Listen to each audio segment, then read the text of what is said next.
Your fate descends.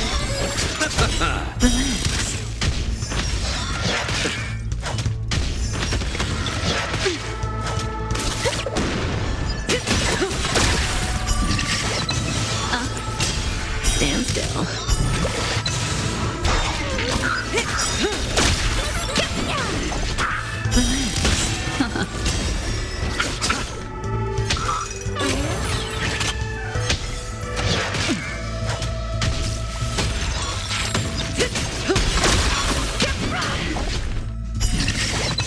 Ill tidings manifest.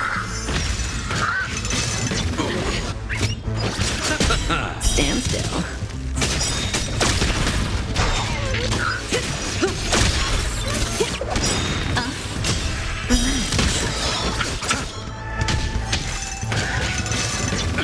Serious, huh? Receive divinity.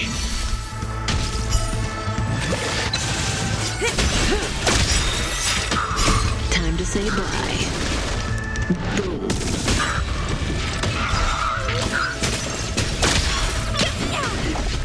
Stand still.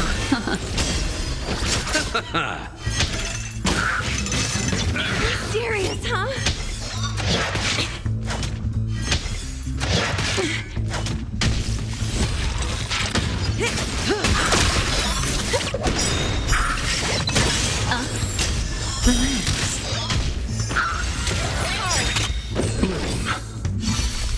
Repay.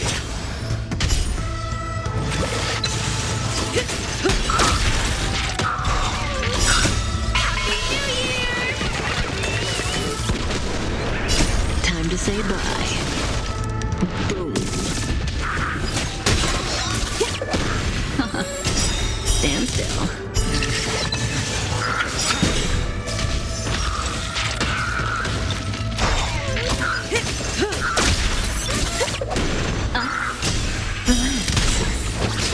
Bad.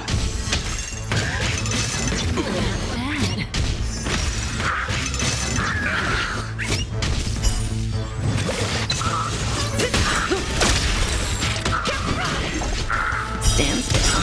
Ill tidings manifest.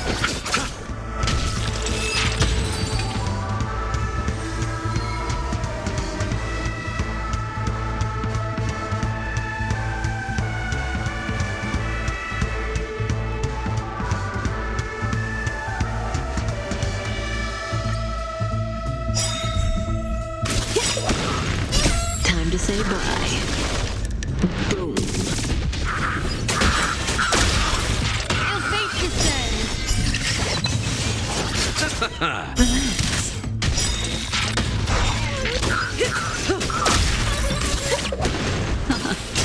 Stand still. The dead return.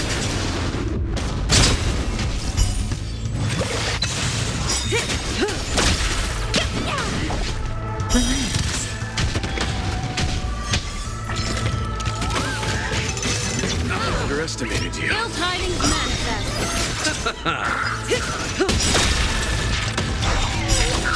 Time to say bye. Boom.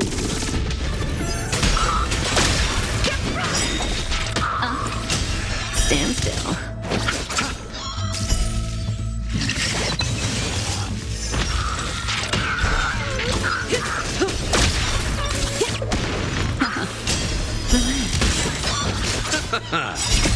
Beneath the waters lies an endless abyss.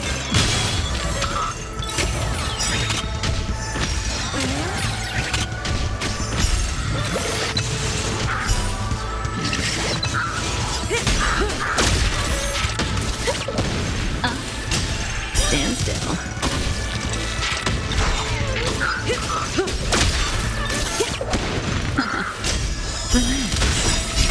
Time to say bye. Boom.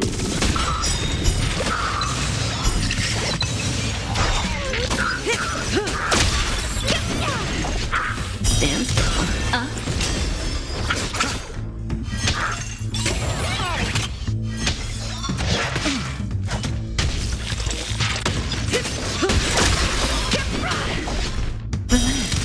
Ill fate descends.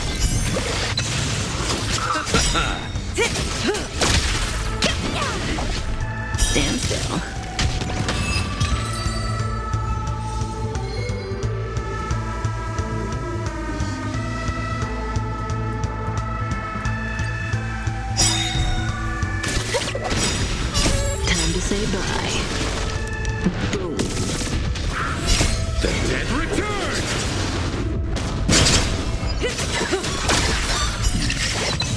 Ill tidings manifest.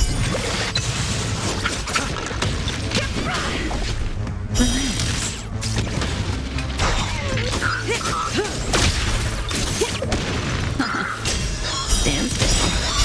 Time to say bye. Boom.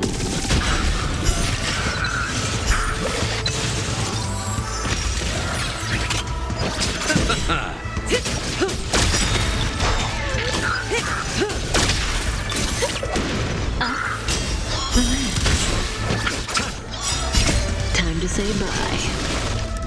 Boom.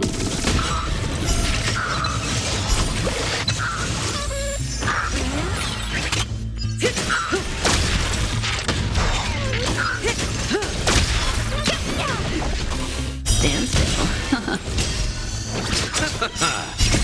Beneath the waters lies an endless abyss.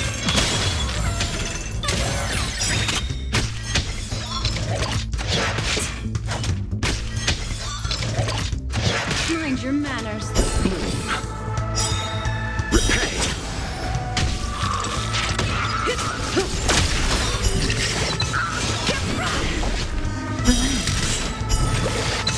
Ill fate descends.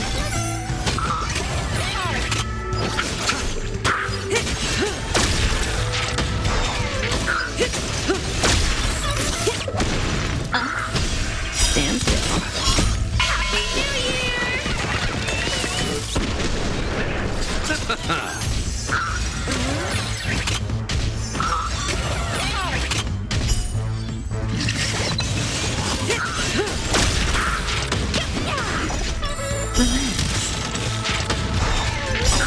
Time to say bye.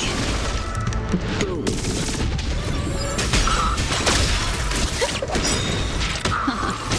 Stand still.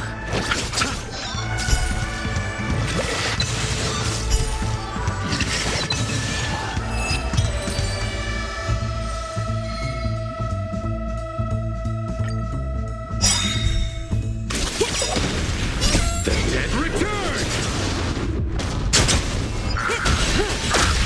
Ill tidings manifest.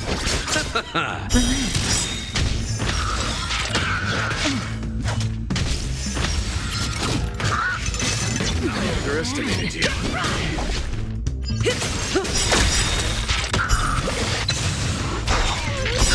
Time to say bye. Boom.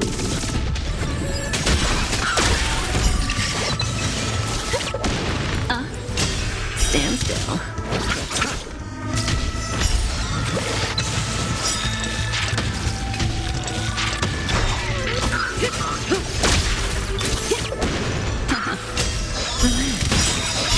Time to say bye. Boom.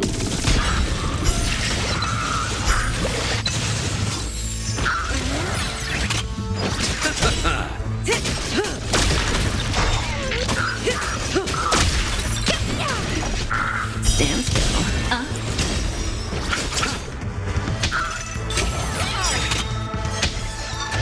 Mind your manners.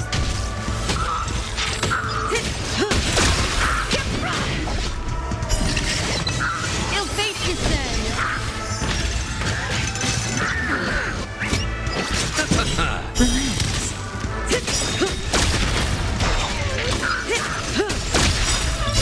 Time to say bye. Boom.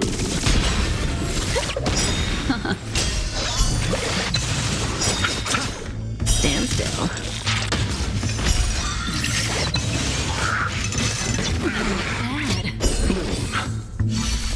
Repay!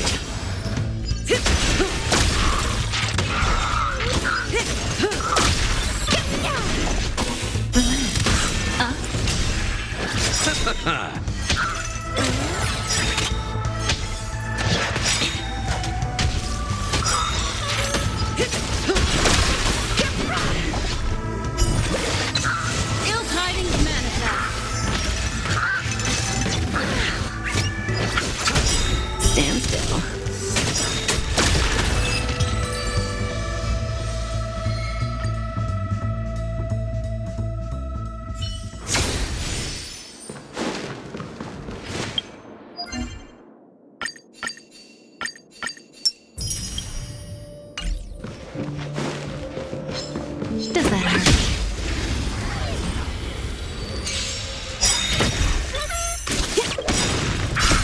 to say bye.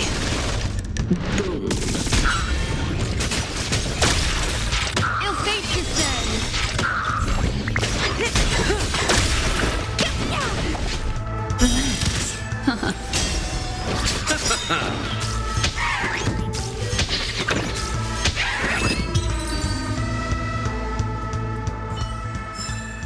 The human body is beautiful in its fragility.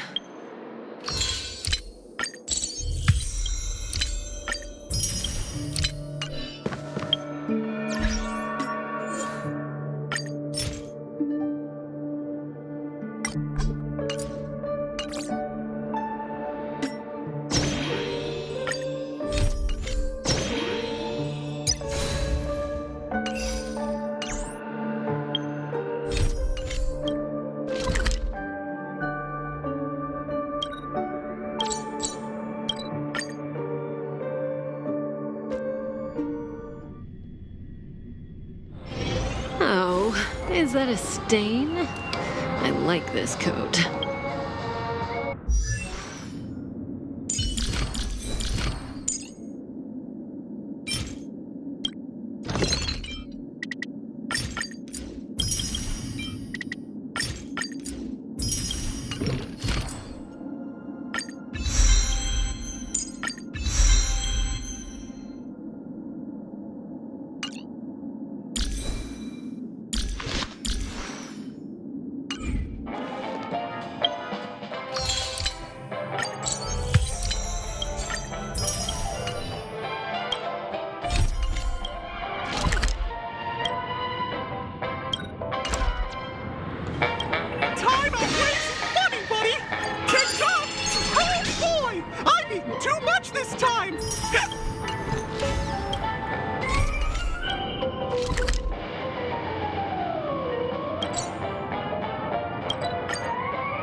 I see.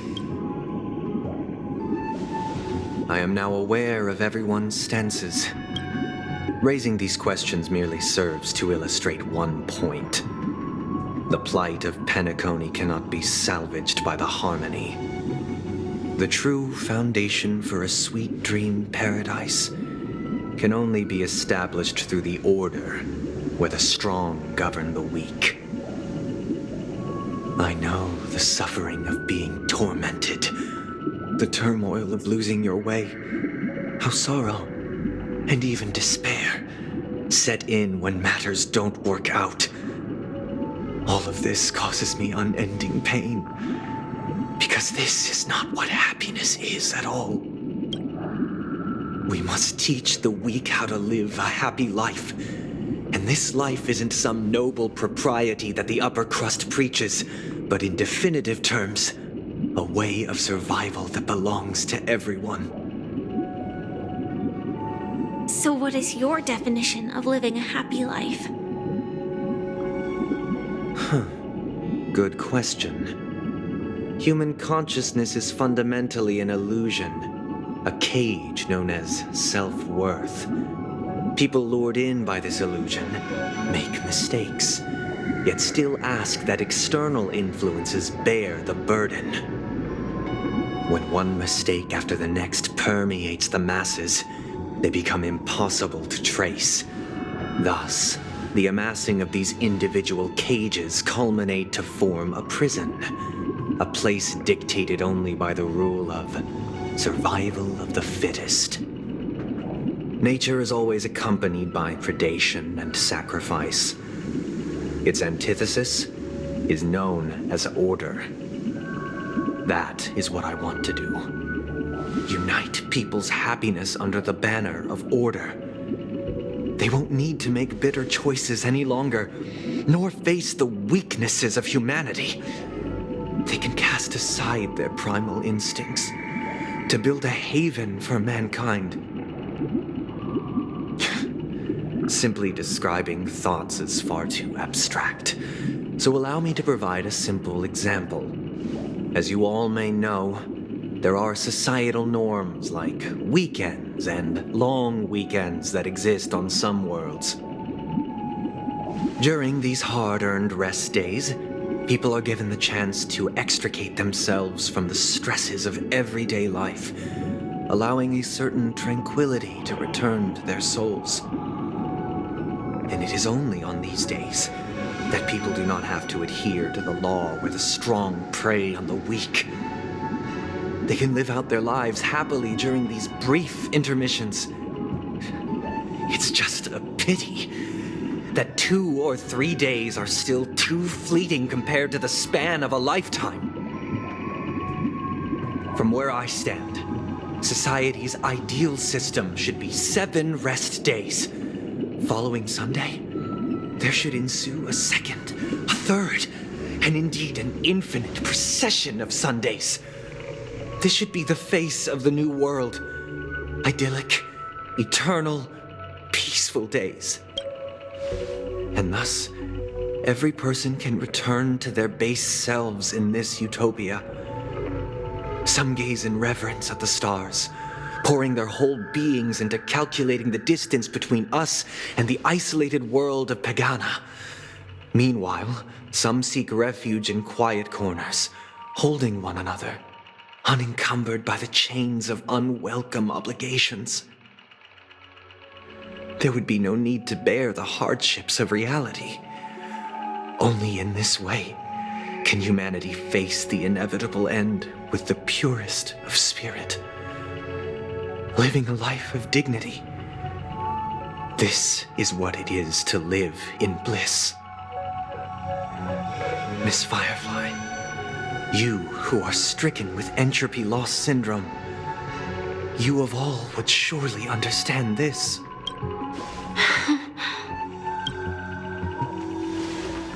It sounds like a flawless theory. But what is the price to attain all this? The cost is minute, merely a personal and eternal sacrifice. If this paradise is to be maintained for everyone, someone must remain trapped in solitary awakening until the end of the cosmos. Awakening. Which means that this so-called paradise is still a dream. Stepping into this paradise means forsaking reality, correct?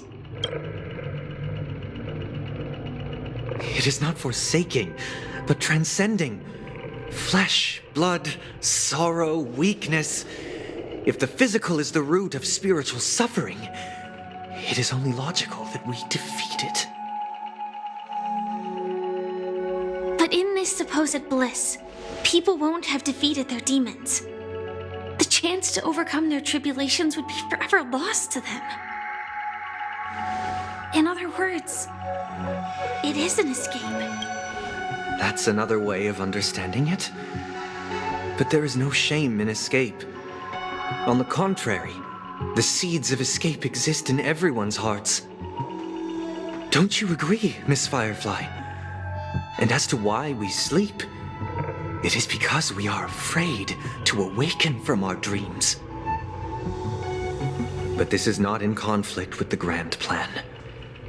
Only in acknowledging this can we truly understand the frailty of human nature, and from there, show compassion and protection.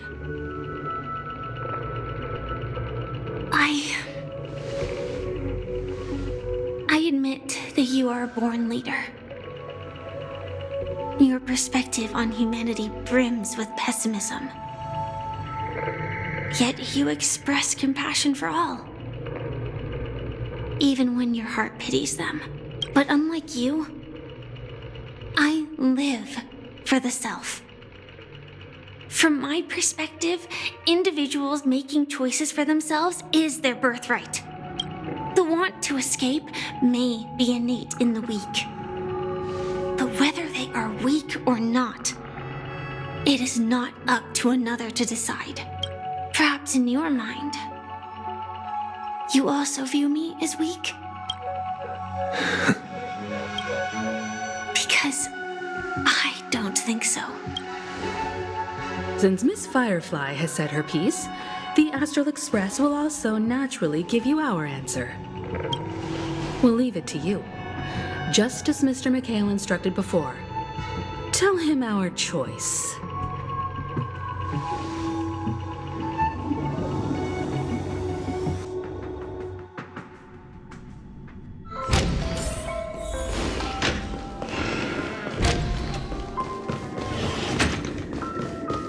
Look, there it is!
The water resembles a precious jewel embedded in the dreams of all seafarers.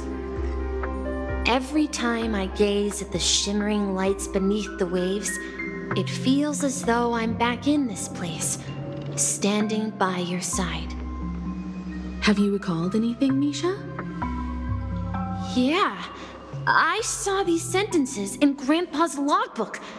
He used to say that despite the perils of the sea, whenever he stood on the deck in the afternoon, overlooking the sparkling waves, he would think of this fountain in front of his house.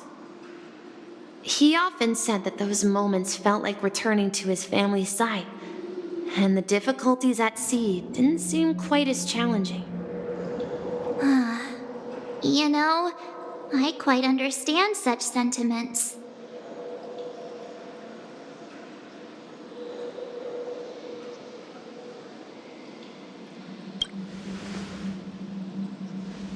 Hey, don't tease! I was just being a bit sentimental. Perhaps every adventurer far from home carries a fountain within their soul.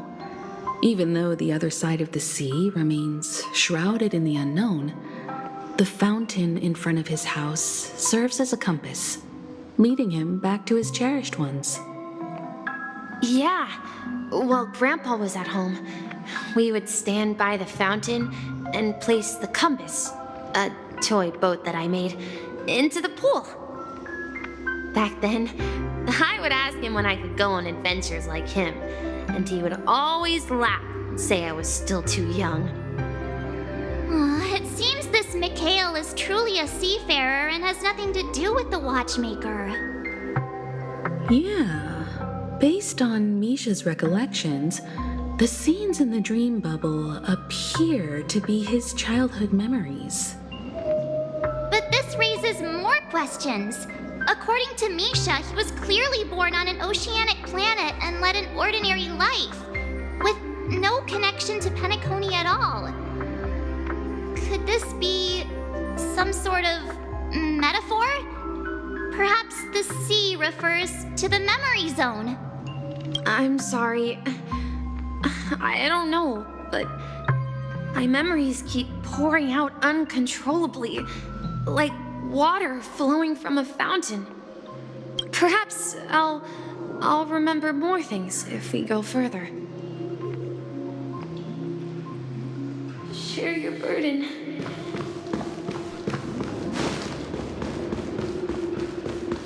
We're going to the opposite side, right? No, We should turn left here. Huh? Something feels different about this place. This is it. I remember this. Up ahead is Grandpa's study. It was in that room that I saw him the last time.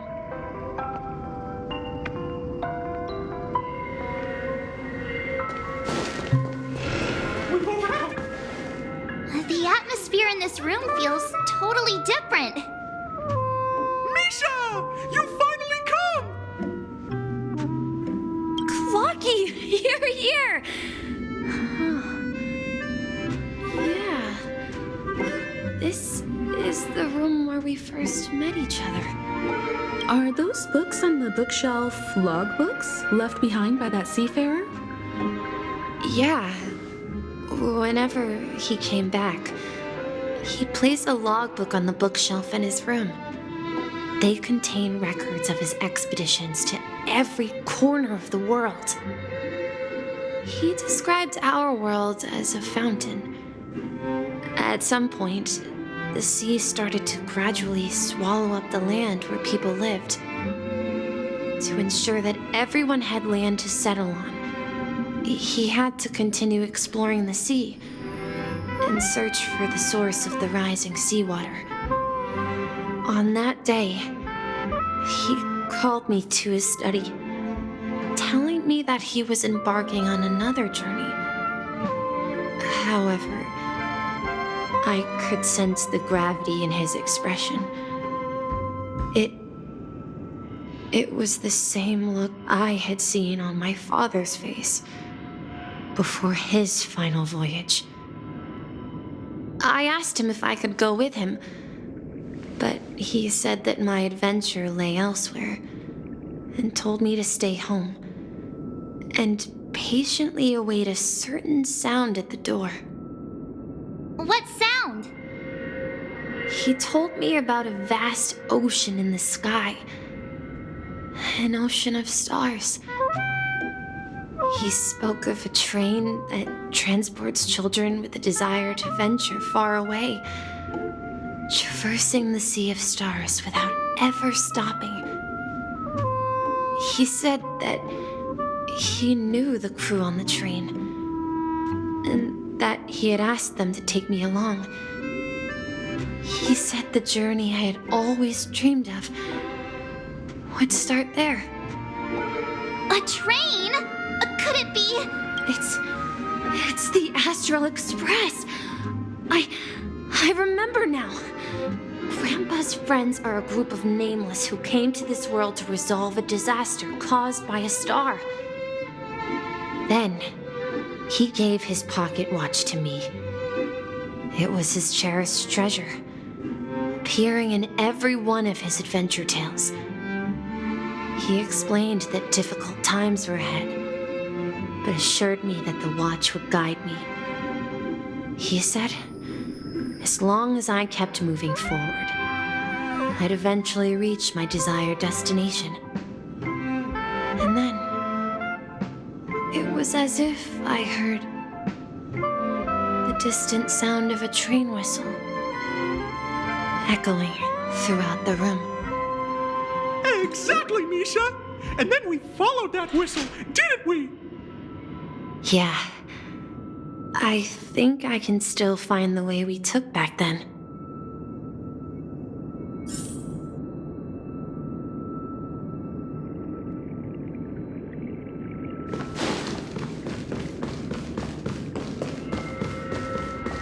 This is the dream jigsaw, right? So we're supposed to find the exit. But where can we find the last piece? Do you remember? You said you obtained a mysterious shard when you stumbled into this place. Hey, the shape seems to match. So this shard is also connected to Misha? Looks like we're just one step from revealing the truth. Let's get to the other side and investigate.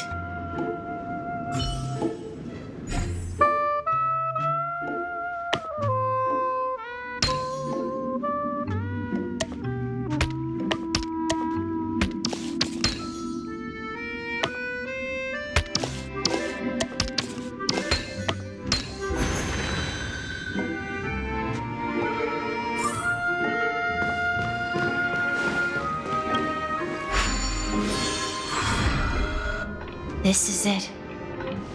This is my room of clocks. While I spent my time waiting for Grandpa to return from his voyage, Walter gave me this workshop, and it became my secret base. Here, I learned how to repair clockworking gears out of my fondness of precision mechanics. In my dreams, I was the captain of the compass, embarking on adventures with my companions, Clocky and Miss Mirror, in search of the new world. I was born and raised here. So, this building in the dream bubble is your childhood home? Yes, but not exactly. To be more precise, this dream bubble itself is my home. Looks like you've remembered everything now. Wait. Why does it feel like everyone else knows something I don't?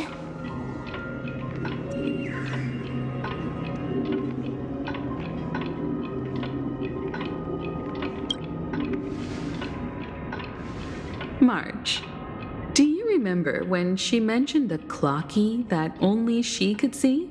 Yeah, the little guy here, right? But we all saw him in Dreamflux Reef, right?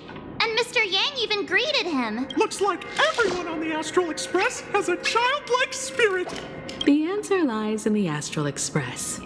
Her experience shows that neither Firefly nor Acheron can see this clocky. And when we were in Dreamflux Reef, you may have noticed that for some reason, none of the crew had ever talked with Clocky.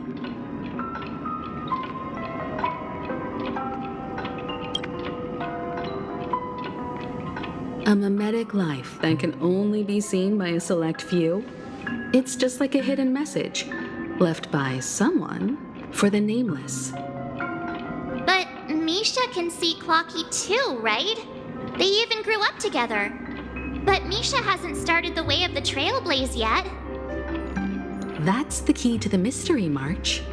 Now take a moment to recall. Have you ever seen anyone outside of the crew interact with Misha? Wait. No way! That's the answer, March 7th. This dream bubble is the place where I was born. And I'm a dweller in this dream. Just like a memory zone meme. I should have stayed here and waited for you. But when reality and memories merged, I unconsciously pushed open that door and left the bubble with Clocky. So it's not that the Watchmaker's dream bubble is empty, but rather the stuff inside ran away? And the whistle you heard was the sound of the express arriving at Penacony? That's one way to see it, but I believe there's a longer story behind all this. It's best for Misha himself to explain all the details. How about we start with your name? Now, should we call you Misha, or... Thank you all for helping me rediscover my true self. Now, please allow me to reintroduce myself. I was born on Luocha in the Presmere system. Adopted by seafarers Mikhail and Char. They gave me a treasure. A name that carried their hopes. Mikhail Char Legwork. Or simply, Misha. If you prefer, you can call me by a more familiar name. The Watchmaker. So, you're the Watchmaker himself? Unfortunately, that legendary figure is no more. I'm only a reflection of his life. As for the child who has been with you, he's the innocent protagonist of Misha's childhood dream. A friend of Clocky, a young apprentice, and a future mechanic on on the Express. And this also marks the beginning of his journey, devoted to the Trailblaze. At the end of the journey, I left this little flame, which I so cherished, in my deepest dreams, hoping to pass it on to the nameless of future generations. However, he somehow left the dream bubble and forgot all about his task. I apologize for all the confusion this caused. Because he was born with a desire to trailblaze, wasn't he? I don't think Misha has forgotten his role as a guide. He remembered it, and that's why he mistakenly appeared as a hotel doorman in her dream from the very beginning. The one who brought our unconscious friend here must have been Misha. If that's the case, we encountered the Watchmaker's legacy from the beginning, didn't we? Well, I have a sarcastic friend who says I always take big detours and end up back where I started. Perhaps that's what every nameless has to go through. But in the end, you found me. I'm sure you're all wondering what my legacy is. I believe my hound has mentioned the Stelleron and my wealth. If I may apologize, the Stelleron part is real. As for my wealth, however, it's nothing more than a baseless rumor. I left my homeland as a child and embarked on the journey of Trailblaze. I traveled to various planets until finally reaching Esdana, where my friends and I built the original Penacony and fought for its future ever since. I've been moving forward all my life, doing what I could to overcome the obstacles in my path. But ultimately, my journey reached its end, and I left behind no possessions worth entrusting. So, if you ask what's left within this worn-out train engine that can be called a legacy, I suppose it's the things that are still burning in the engine's furnace.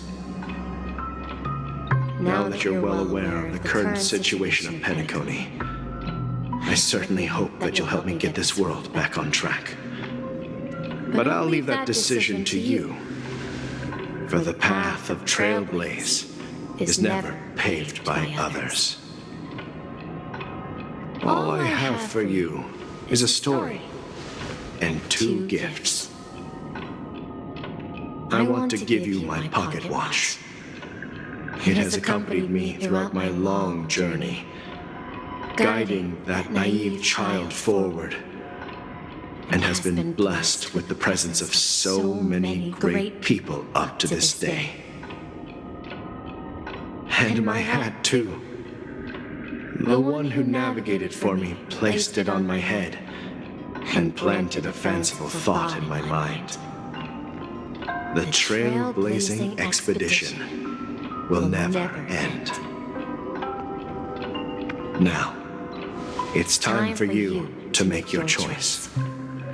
Once you've made up your mind, open that door and enter the long dream of an old man. I'll be waiting for you at the end of this corridor of time.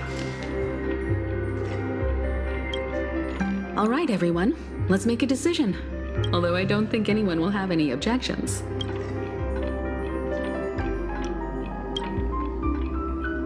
Of course. We've come this far. Surely there's no other option than moving forward. In that case, it's unanimous. Then let's proceed together to the end of this stream and tell Mikhail our decision.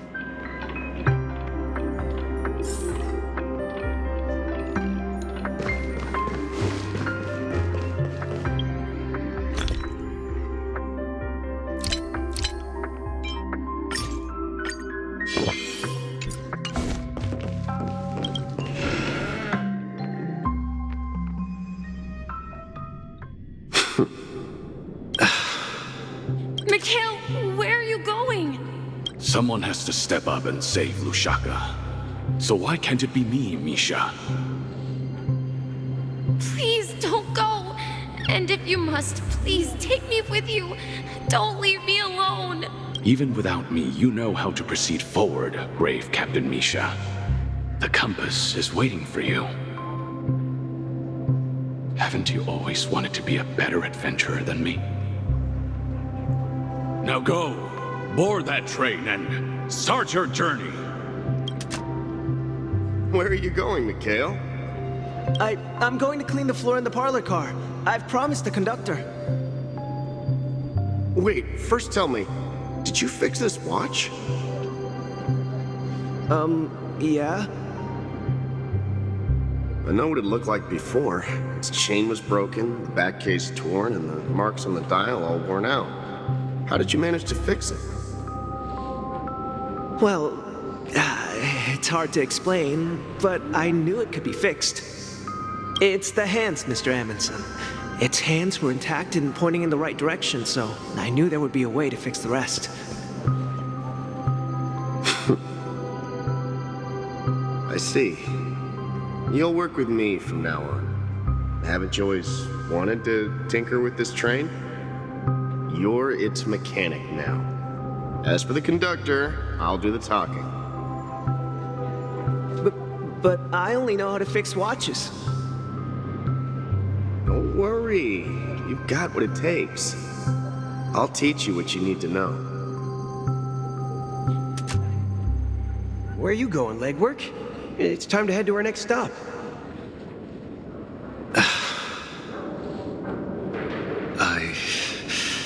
I'm staying in Astana with Rosalina and Tiernan.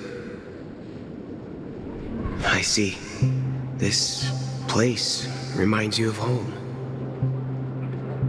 The people of Astana have only achieved a tiny victory and still have a long way to go towards true freedom. Hanunu needs us. Don't worry, not all journeys lead to the stars.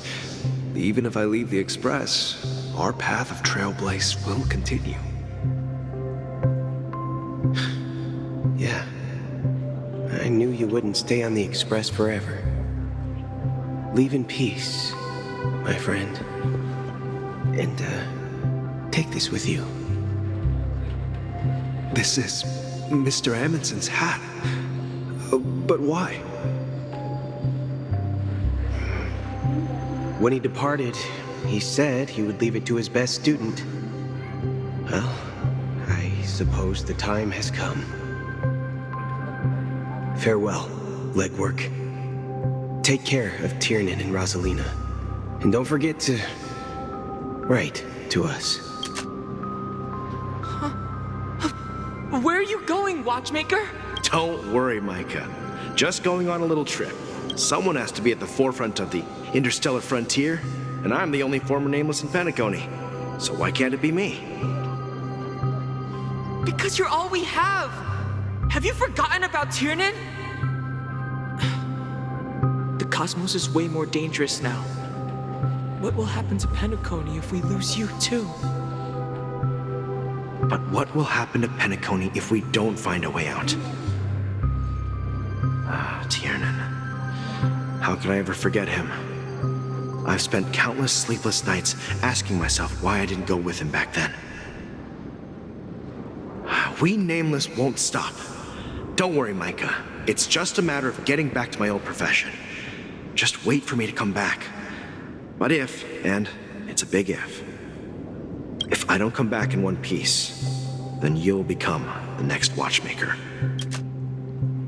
Where are you going, old man? Oh, you're here. Answer my question. What are you up to? Relax, Gallagher. I just came up with a great idea. Wanna hear it? Oh, come on. Aren't all your ideas just ways to get yourself killed? I may be blunt here, but you're the last remaining hero in Penacony. If you die too, the secret of the Stellaron will go to the grave with you. Yes, I'm afraid there's no way out in Penacony, so I'll have to consider alternatives beyond Asdana. We'll organize a festival using the Watchmaker's legacy as a facade and send invitations to the entire cosmos to gather people here. So, a desperate struggle against the family? Desperate? Don't we have you here, my friend? This task is challenging, but what hasn't been challenging for us along the way? Well, whatever you do, remember, make sure to send an invitation to the Astral Express.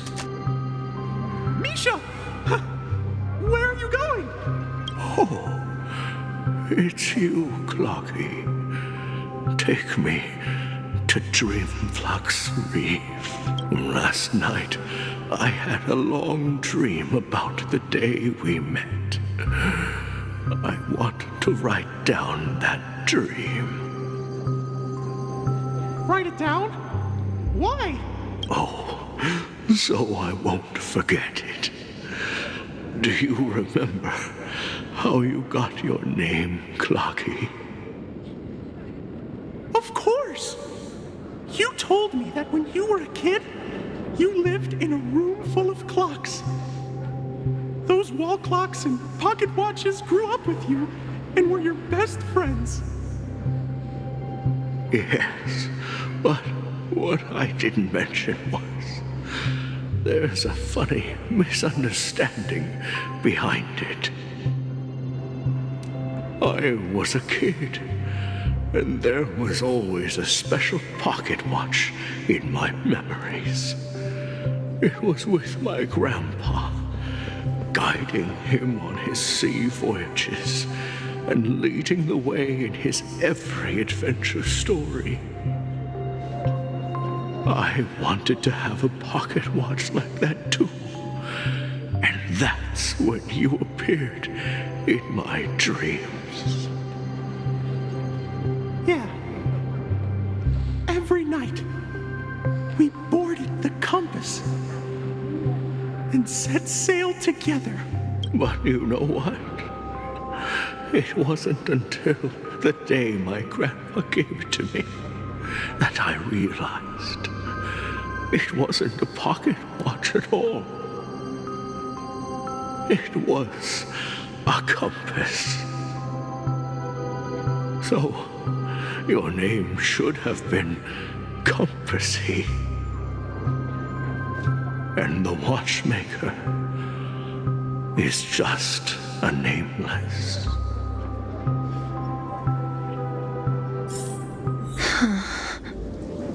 We've arrived at Dreamflux Reef. So, where to next? You know, Clocky, I don't think I'll be going anywhere else.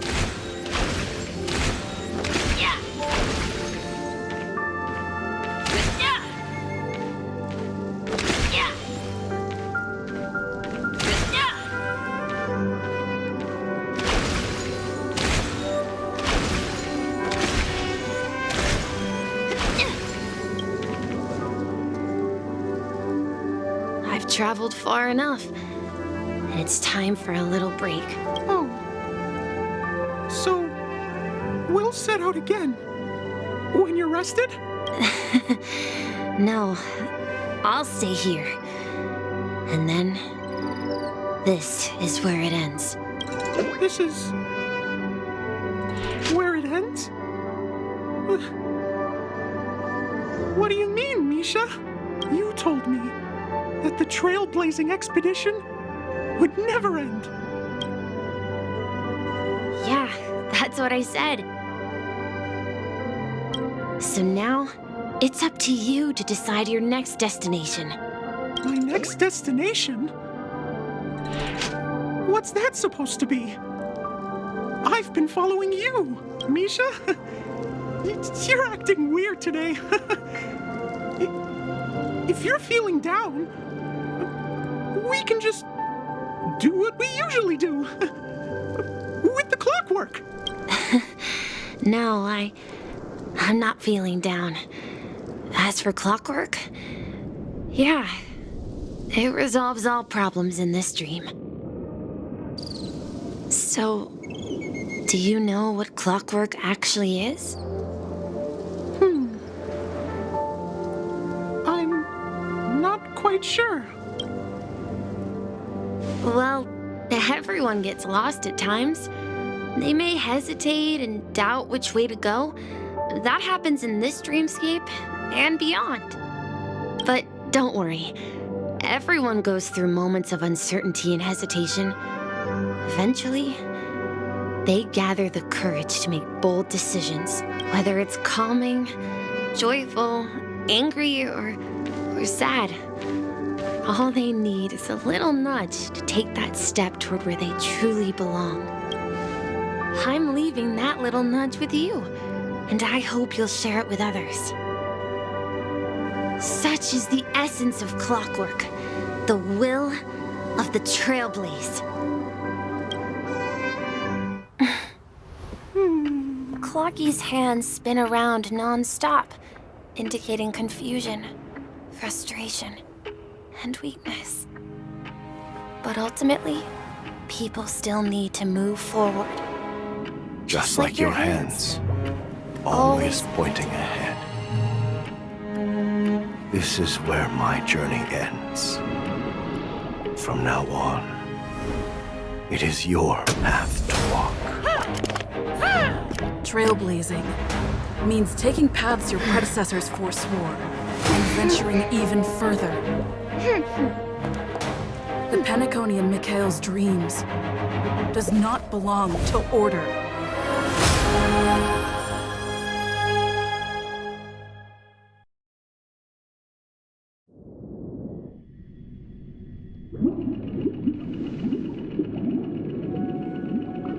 I can't believe that Eon would cast a glance at Penacony at a time like this. Is it because of the resonance from the legacy of the Trailblaze? Or perhaps the bond between you is so strong that it even impresses an Eon? Well, there might be another possibility. Perhaps they want to witness, on behalf of the fallen Eons, who will hold the future of Penacony. If that's the case, on behalf of the Dream Master of Penacony and the 107,336 members of the Oak family, I'm extending a formal invitation to all of you.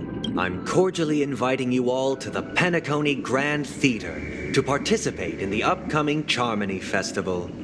And, of course, you won't be in the audience, but on center stage.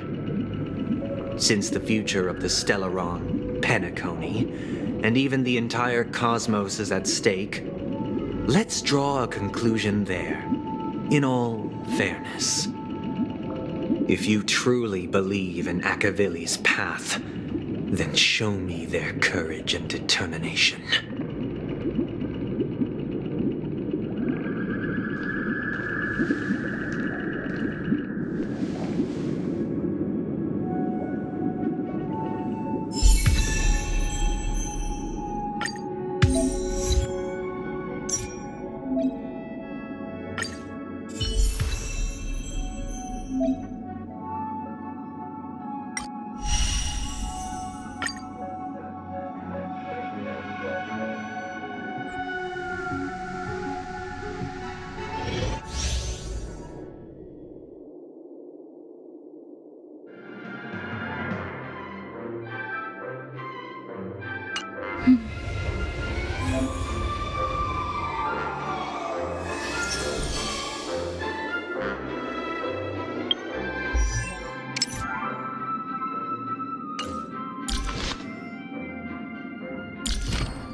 Please stay tuned.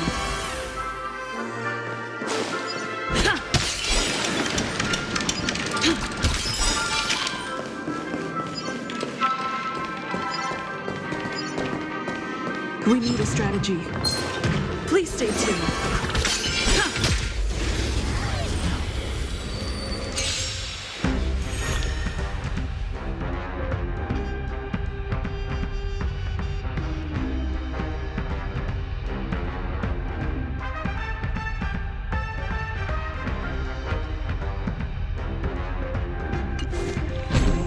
Time to test our rapport. Dreams do come true. Commencing support.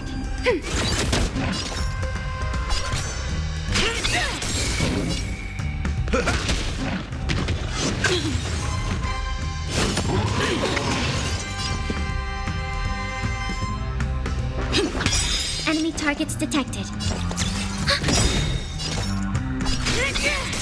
Step up, let's see ya. Catch up. Take your positions. Let's improvise. Knew I enlisted the Marstruck. The mood is set just right. Let the show begin. Nice like a good brew. Full-bodied and sweet. My friends, indulge yourselves! By the order of the 10 Lords, execute the Marstruck! Enemy data secured. Net markers activated. Time for a good old counterattack. That's what you got?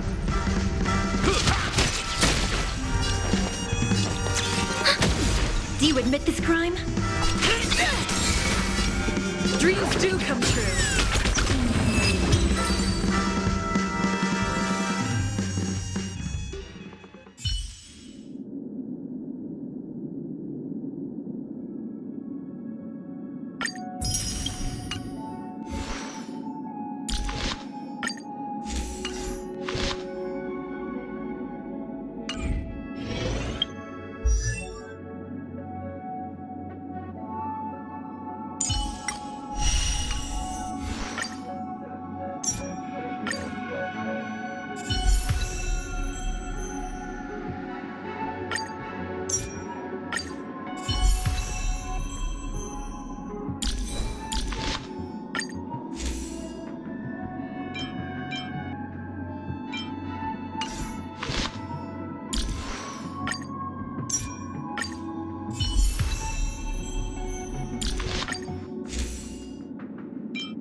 Does that mean he wants to fight us during the Charmony Festival?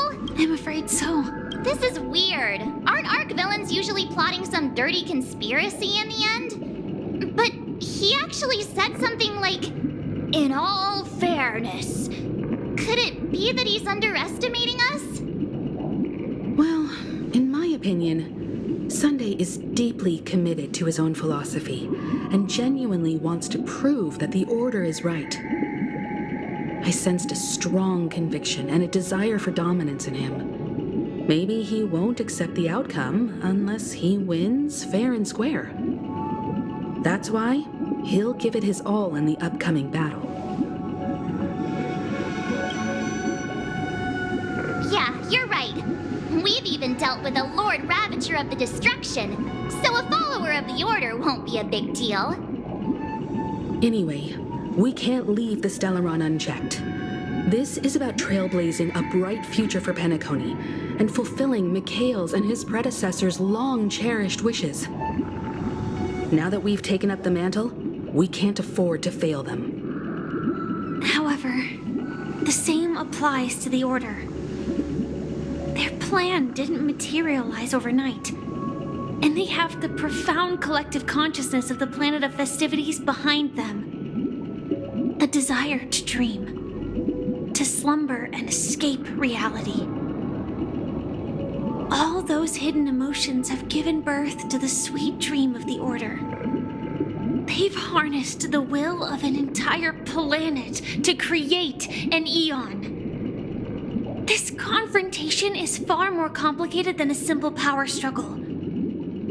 To secure Penacony's future, fighting on the stage alone is not enough. What do you mean?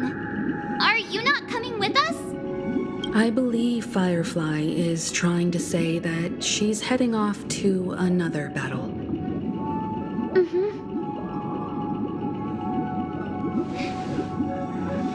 Before I left, the Destiny Slave told me that this journey would bring unforgettable rewards. Even though the script he gave me only had a few lines, I couldn't ignore them. Because one of the lines said, "I'll experience death 3 times in the land of the dreams." 3 times? This can't be serious, right? The first time was a painful death when I was stabbed by the Blade of Dormancy, which led to all subsequent events. The script will always come true, but in a way that will only be revealed when that page is turned. So now I've understood the meaning of my second death.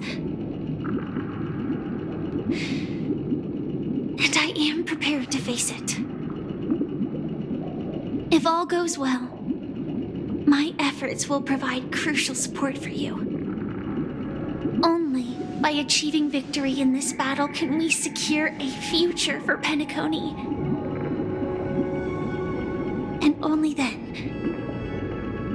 my third and final death won't come true in the most terrible form. The most terrible form? Does that mean... The true death, where everyone in Penacony loses themselves completely in the eternal sweet dream of the Order. We must do everything we can to prevent that. Have you made up your mind, Firefly? Yes. Otherwise, I wouldn't be here. Thank you again for your assistance for the Astral Express. May we meet again, in reality. Yeah. Farewell, everyone. May your trailblazing expedition never end.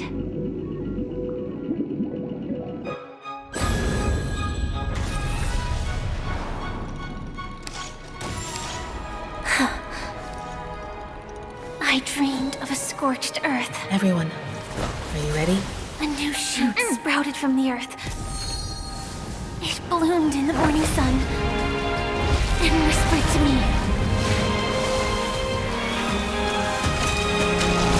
Like fireflies to a flame, my biggest death. May we meet again in reality.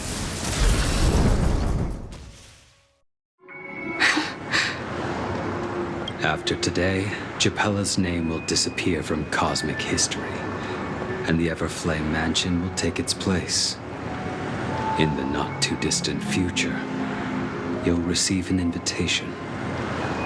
That's your next stop. Land of the Dreams. Penacony. I hope you find whatever you seek there. Be it answers or salvation.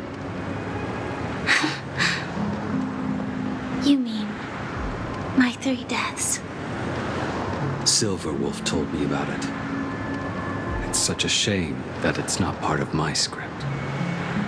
Well, I want to live. I'm never afraid of death. The opposite of death is eternal life, and that's something I'll never desire. People die, and I am no exception. Death is like a script, a fate that cannot be defied. But that's exactly why we have to choose where we want to rest forever. Do you exist just to perish? Are you not the same, Blade?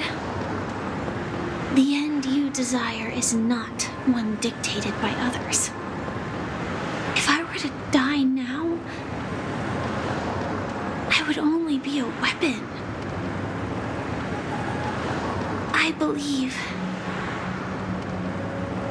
I should die as a human. Though its definition escapes me, isn't this the answer that ordinary people look for their whole lives? A name that can be carved onto their tombstone. The tombstone that belongs to me once bore the inscription, Glamoth's Iron Cavalry. Then it changed to Stellaron Hunter. But one day, it will bear the name Firefly. And all the brilliance she showed at the end of her life.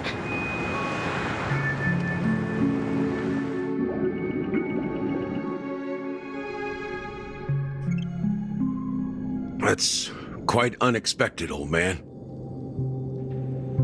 Who would have thought your crazy plan would actually work? Do all you nameless fools just act on a whim? I can sense that this false sweet dream is coming to an end. The nameless may be young, but they had the ability to achieve this goal. Just like you did in your time. It's a shame you won't be able to see it firsthand. Maybe I won't either. Once something fictional is seen through, it ceases to exist. Yeah, not just those nameless. Even Mr. Wings is just like you. Stubborn, won't listen or give up, no matter what. Well, fate is unpredictable, I guess. If we weren't bound by those cursed paths, maybe we could have had some good talks.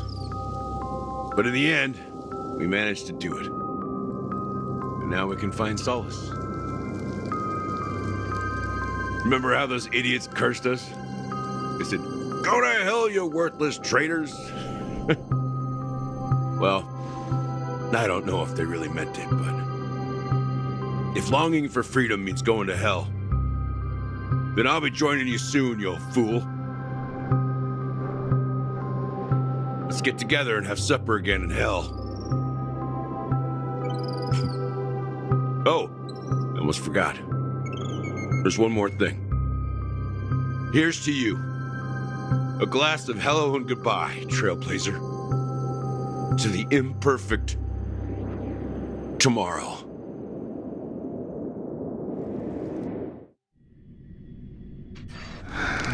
It's warm here, isn't it?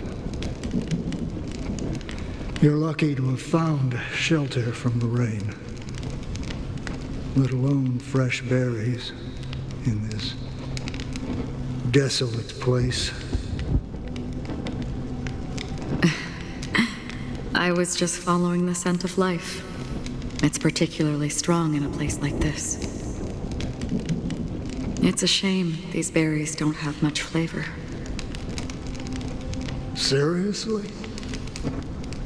In case you didn't know, this fruit is pretty juicy. The only downside is that when you chew it, it becomes extremely spicy.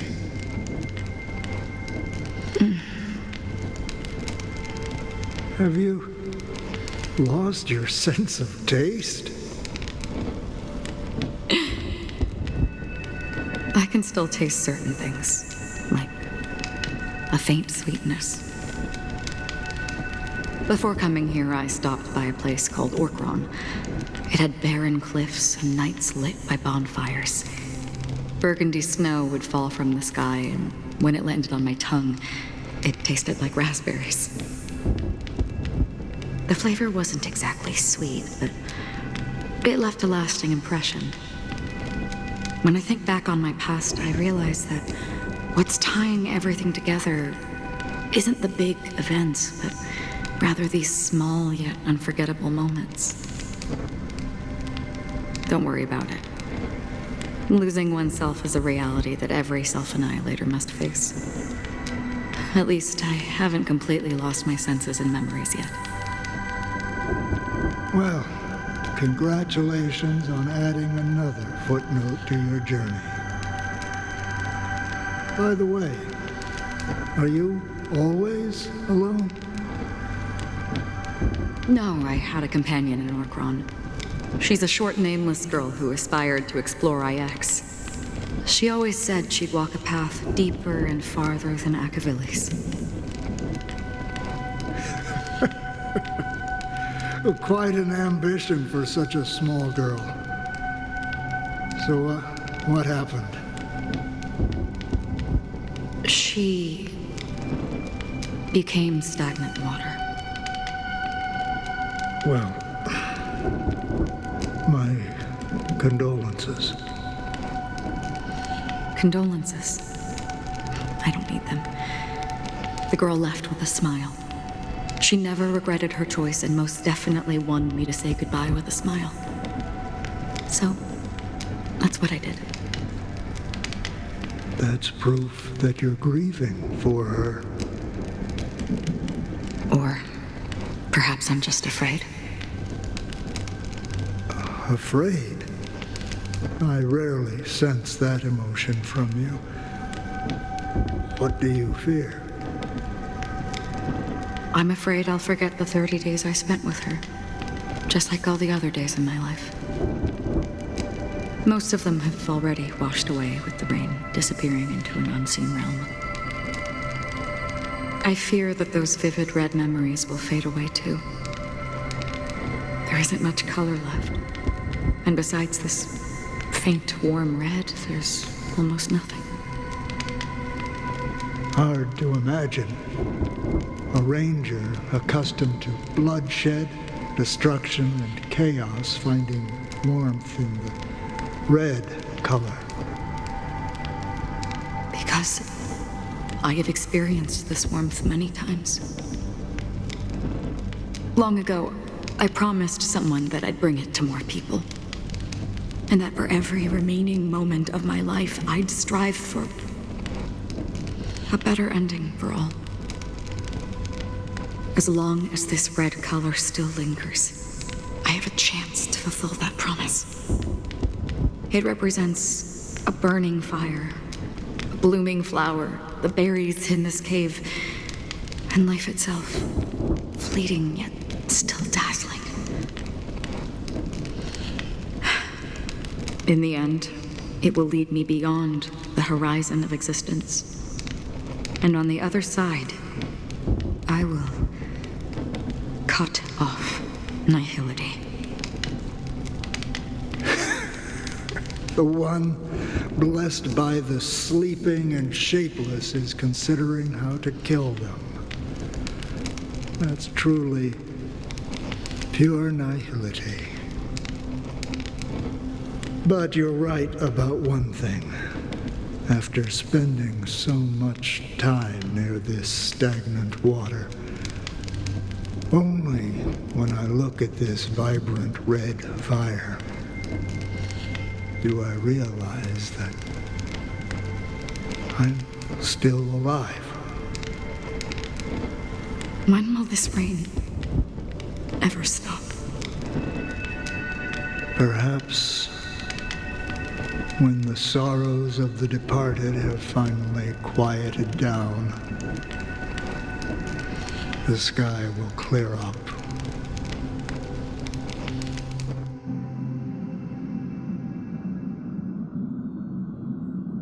Have you heard of a planet named Biari Scamandros, Don Hung? It's one of the Paradise Kingdoms under the influence of the Harmony. A sought-after wonderland for the inhabitants of the Dardanu major and minor systems. Half an Amber Era ago, the family held an unprecedented festival there. And after that, everyone on the planet became part of the family. Do you think the same thing will happen on Penacony? Yes. Or how else can we explain it? The family deliberately used the Watchmaker's invitation to keep all the Pathstriders here, but banished the Emanator of the Nihility. Because of the Nihility, I'm rarely affected by the power of other paths, but somehow I can unconsciously infiltrate them. Maybe that's the risk they're trying to avoid. I would disagree. Biaris Scamandros is not part of the credit system or connected to the Silver Rail. It's nothing more than a remote civilization sheltered by the Harmony. But Penacony is different. If the family messes with Penacony, that would be like declaring war on almost half of the factions in the cosmos. They have no reason to do that. No, they don't. If they truly serve the Harmony, that is. What do you mean? The path in Penacony is impure. The Harmony here has impurities. Do you remember the ancient swarm disaster? Tazeront, the propagation, brought endless havoc to the universe, and it eventually evolved into a fierce battle among all eons. 2 paths lost their eons in that war, the propagation and the order. Coincidentally, their downfall is related to a certain eon. Shipe, the Harmony. Legend has it that they participated in the crusade against the Imperator Insectorum and devoured Anna the Order for unknown reasons. Holy forgaroni.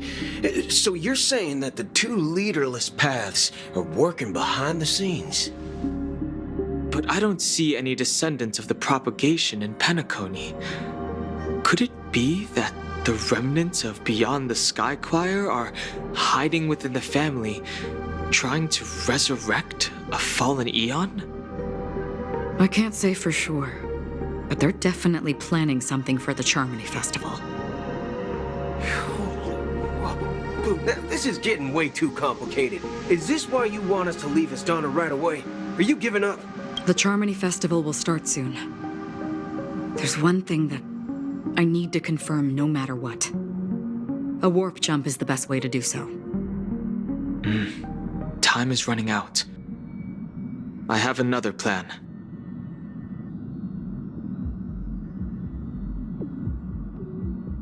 Hold on. Are you thinking of using the Jade Abacus of Allying Oath?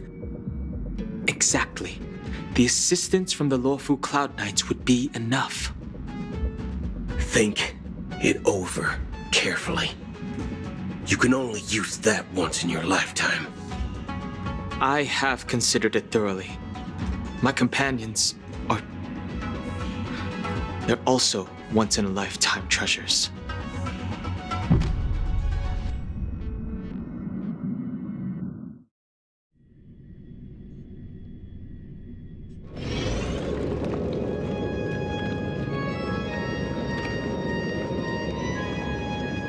Are you the only one here, my child?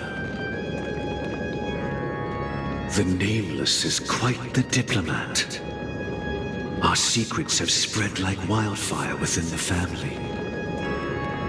And IPC starships are gathering towards Astana. This is a crucial moment for us.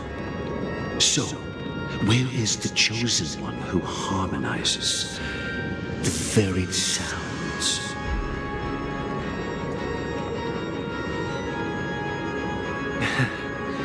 What do you mean, Master? I'm right here in front of you, aren't I? You know, she was supposed to be the star of the Charmony Festival in our plan. But the plan has changed. As her brother, I know she doesn't want to sing for the Order, so I'll take her place. You've always been wise beyond your years. I'm sure you understand the consequences of your choice. If you consider this a betrayal, well, there can't be 2 suns in the sky. I'll step up and take down the other sun if necessary. Do you believe in karma? If karma exists, then everyone has their own karma. You have yours, and I have mine. And my karma has nothing to do with you, Mr. Gopherwood.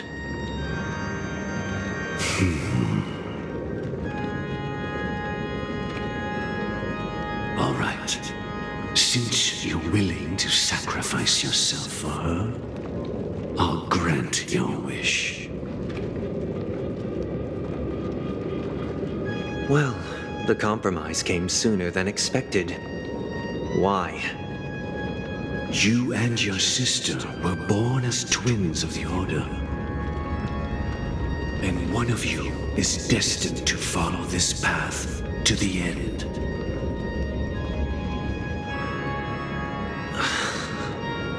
Is this part of your plan? Of course. You're still as clever as you were when you were a child. The opening is near. Go, my child. Seize the power of the harmony and reveal your karma. I have one final question, Master. Why did you choose to bring the Order to Penacony? Wouldn't it have been better to choose a desperate world instead of a city filled with hope and dreams? Why? It's for justice, my child. If we lose justice in our hearts, we'll make the same mistake as the Harmony did. So, it's not you who manipulates the dreamscape with the Stellaron, but... Well, that's where our conversation ends. Go ahead. The 107,336 souls of the Oak family have dreamed of this moment too many times.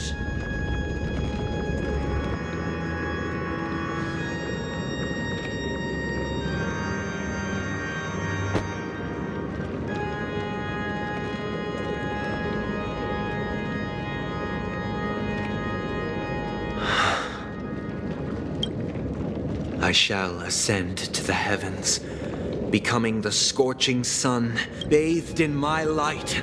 My people shall flourish, while all evil shall be eradicated. This is the interior of the Penacony Grand Theater. It's quite exhilarating to be flushed into the air by Soulglad. But why is the venue still closed when the Charmony Festival is about to start? And not only that, the entire theater is eerily quiet. No audience, no staff, no one around.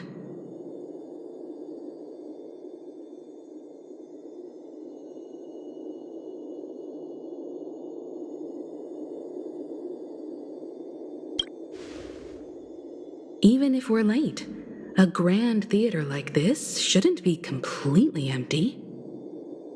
Let's explore around. Be careful, everyone.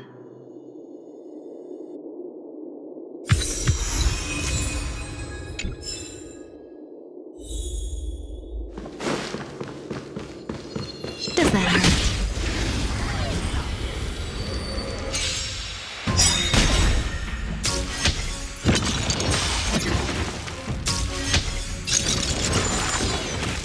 Forget your wallet?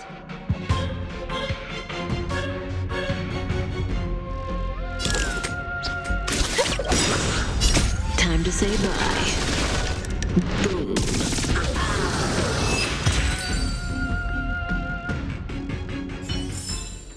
The human body is beautiful in its fragility.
Let's wait and see. Gosh, the atmosphere here is so creepy and unsettling. Even if there's no audience yet, there should be some staff around. Why is it so silent?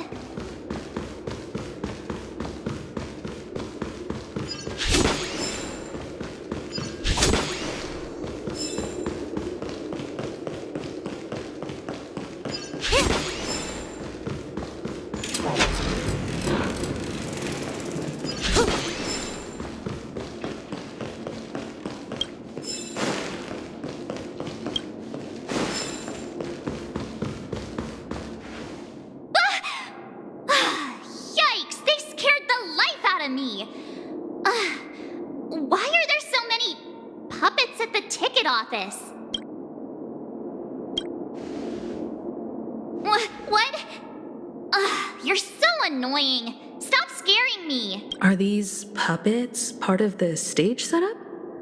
Even so, it's so eerie that the entire front hall is empty.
Make a wish.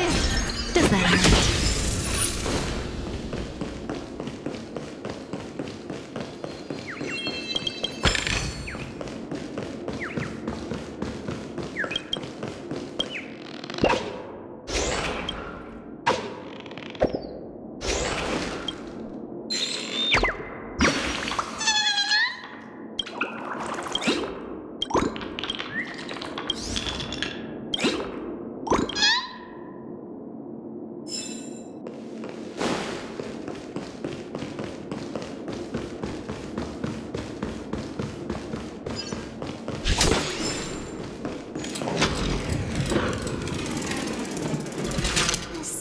feels off. We're in the right place, right? There's no other grand theater in the dreamscape. So Sunday's messing with us? He said we'd have a final showdown on the stage, but why is there no one here? My apologies for the delay, March 7th. You scared me. Where are you now? I'm waiting for you behind the curtain. Following the Asdana tradition, I invite you to enjoy a stage play in 3 acts before the festival begins. History is a mirror reflecting the universe's true essence. Let's use this opportunity to delve into the rich history of Penacony and the eons. Within it, naturally, the future takes shape. Let us commence with the dawning of the world.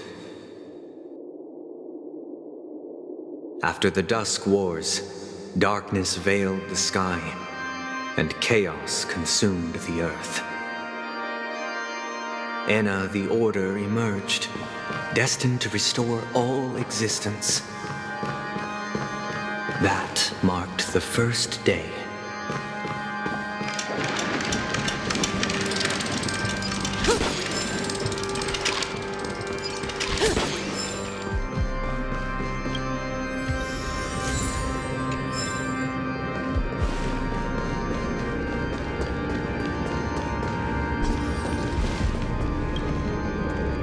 They gathered nebulae and forged them into picks, thus creating a grand lyre with black and white keys.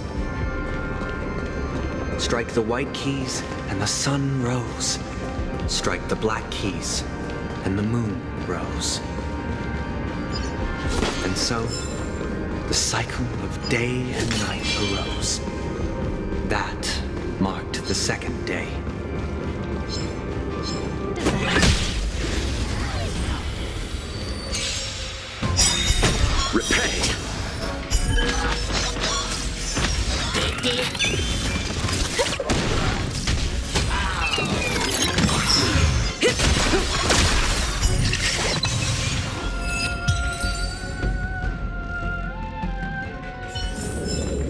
The human body is beautiful in its fragility.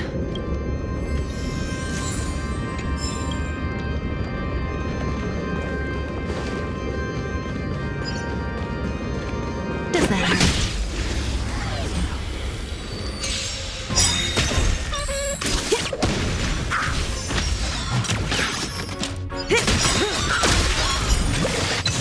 Ill fate descends. Relax.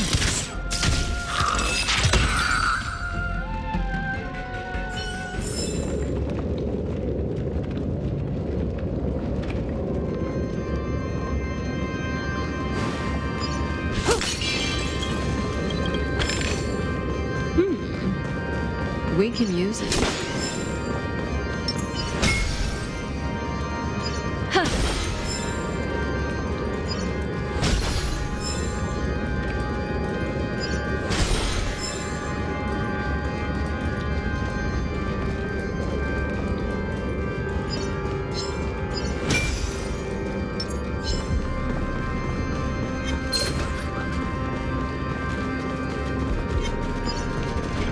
Does that hurt?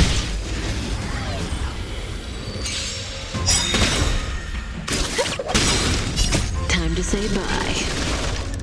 Boom.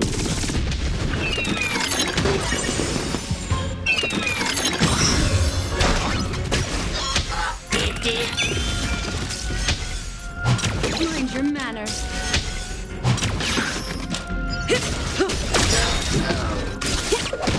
Ill tidings manifest. Stand still.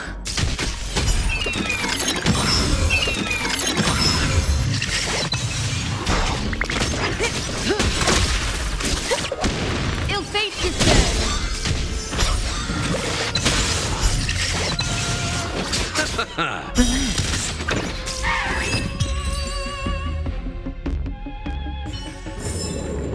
The human body is beautiful in its fragility.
A turn of fate.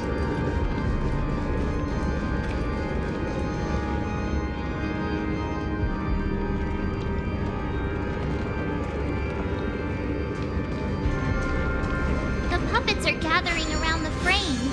Are they expecting us to enter it?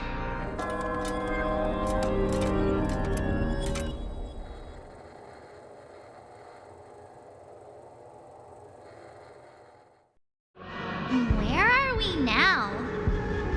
The atmosphere here looks similar to Sunday's inner world.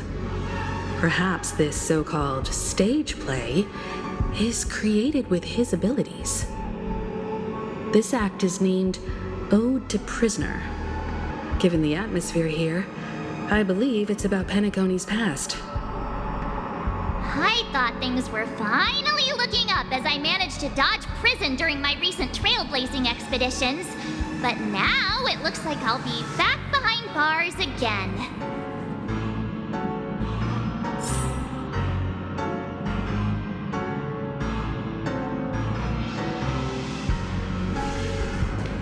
I genuinely wish to avoid a violent clash with my esteemed guests from afar. Therefore, I've arranged 3 acts before the situation becomes irreparable. Where shall we start our narrative? Well, let's start with the time when Penacony was still a frontier prison.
The human body is beautiful in its fragility. We can use it.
The human body is beautiful in its fragility.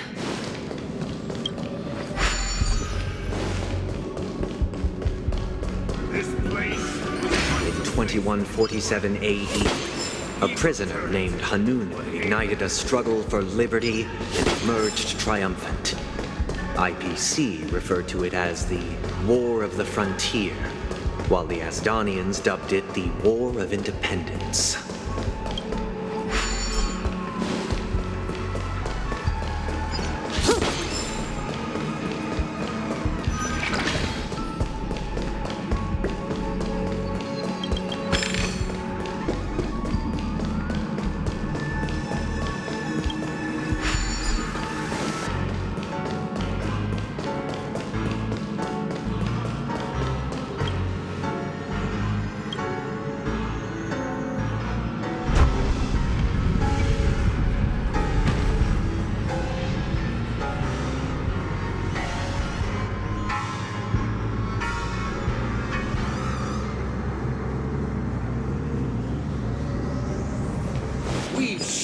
The cages and it's true that Hanunu was a legendary hero, but it must be acknowledged that while he bestowed freedom upon the prisoners, he didn't grant them true liberation. Thank you for staying here, honorable travelers. The three nameless stayed on the planet, endeavoring to spread the tenets of Trailblaze throughout the frontier prison. Alas, their efforts proved futile.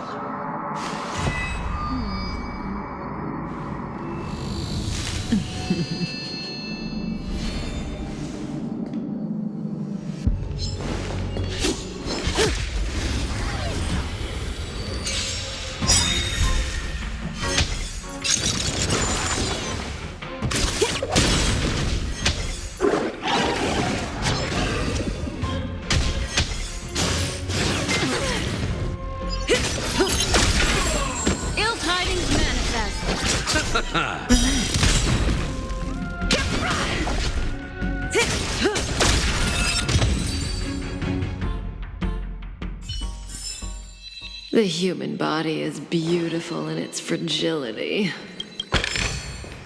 No surprise there.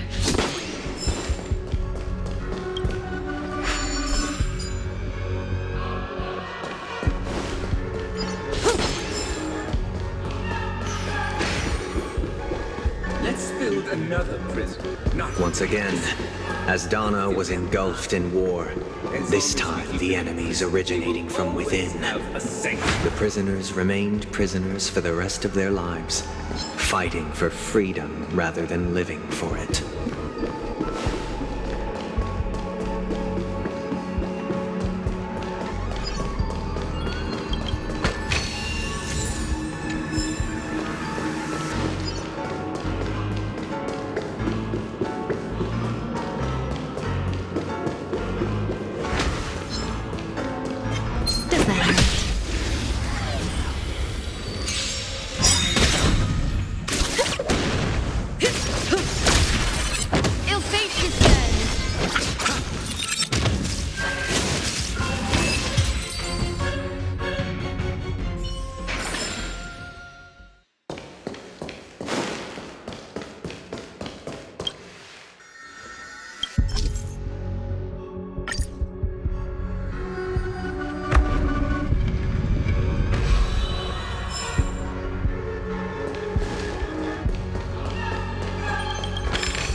killed another prisoner. Once again, as Donna was engulfed in war, this time the enemies originating from within.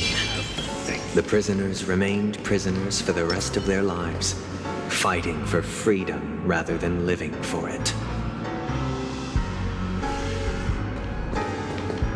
I hope you like this land of freedom on a scorched earth. As you can see, their sentences have long ended, and the IPC guards have long been expelled. Yet, these prisoners remain enslaved, not by external forces, but by the confines of their own minds. Freedom permeates every corner, except fragile souls. It gives solace only to those who believe in its existence. Prisoners, this is my order. Learn the essence of freedom and teach your fellow prisoners to fight for their lives.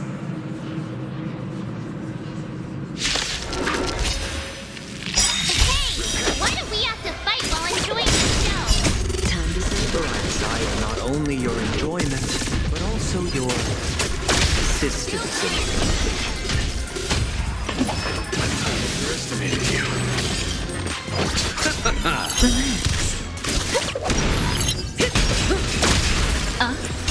Stand still.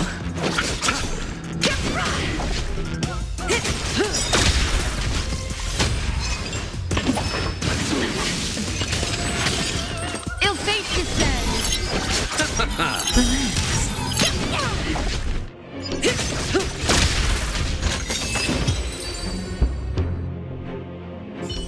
No one can restrain you anymore. You are free. Thus concludes the first act. Amidst a raging war, the frontier prison headed toward becoming Land of the Exiles. This must be how Penacony was constructed. With the aid of outsiders, the prisoners were finally liberated and established the Land of the Exiles. However, it appears that Sunday aims to convey the spiritual plight of the prisoners more than the physical aspects of imprisonment. This show is a bit too literary for my taste. But the battle part is quite easy to understand. Anyway, we've arrived at the exit. Let's go!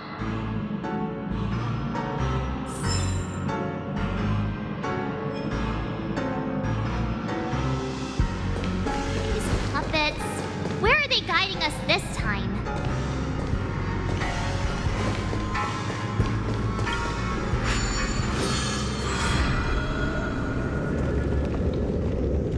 They transmuted streams of stars into inked nibs, creating symbols to be pronounced and counted.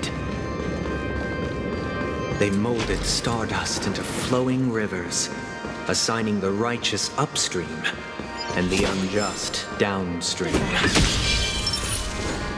Thus, all things were marked, and the world learned to discern between good and evil. That marked the third and fourth days.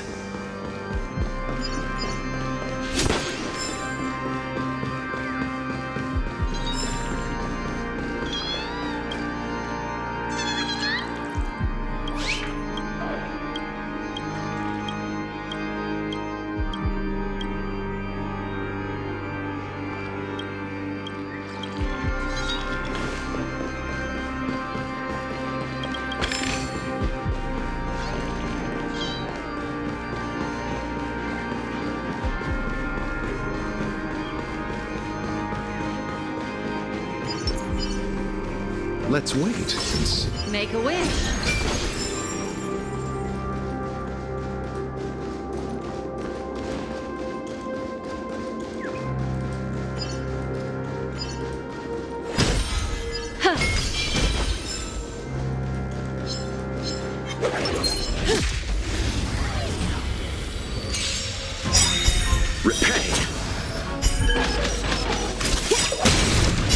Time to say bye. Boom.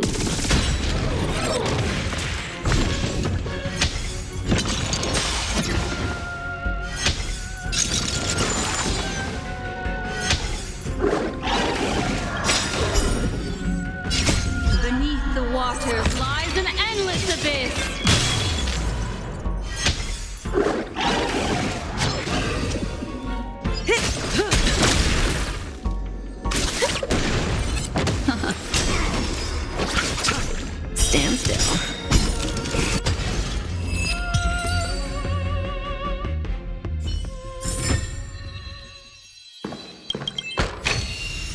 No surprise there.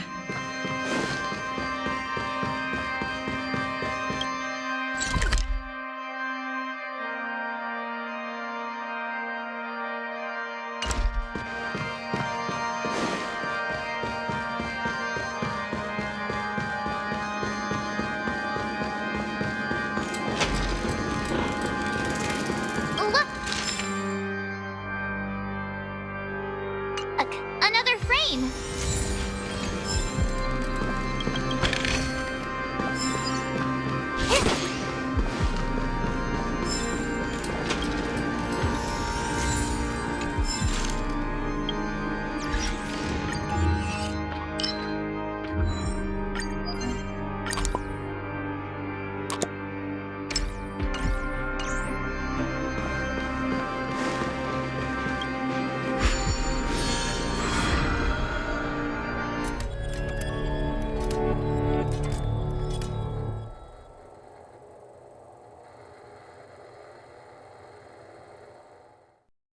Ode to Fool.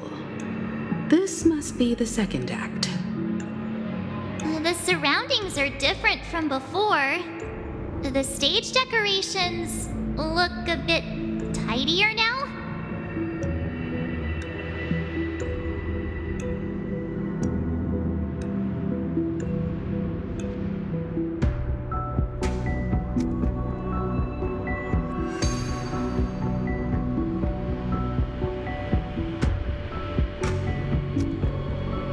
Behold the ensuing tale, a struggle for power. Penacony witnessed the ascent of the 7 major lineages: tree, grass, flower, bird, beast, fruit, and insect. Peace never truly graced Land of the Exiles. The history in this era is rich and intricate, so please allow me to present it in allegorical form.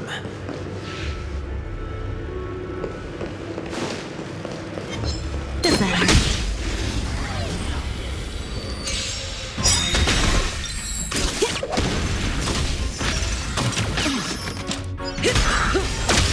Ill tidings manifest. Relax.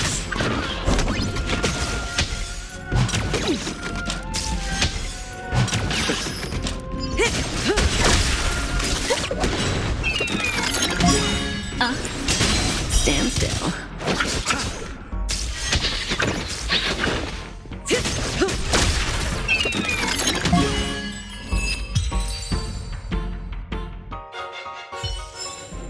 The human body is beautiful in its fragility. We can use it. You did not serve the old master. The leader of the Alfalfa family sought to defect to the IPC, trading freedom for survival. However, his eldest son slew him in the name of righteousness and ascended as the new family head.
this mansion, dear outsider. Land of the Exiles was in disarray, besieged by both internal and external perils. Though the 7 major lineages appeared united on the surface, each harbored their own ambitions, leading to ceaseless conflict.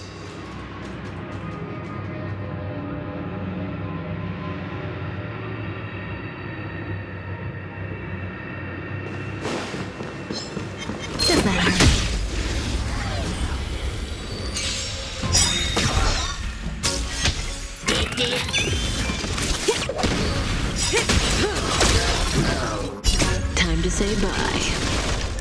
Boom.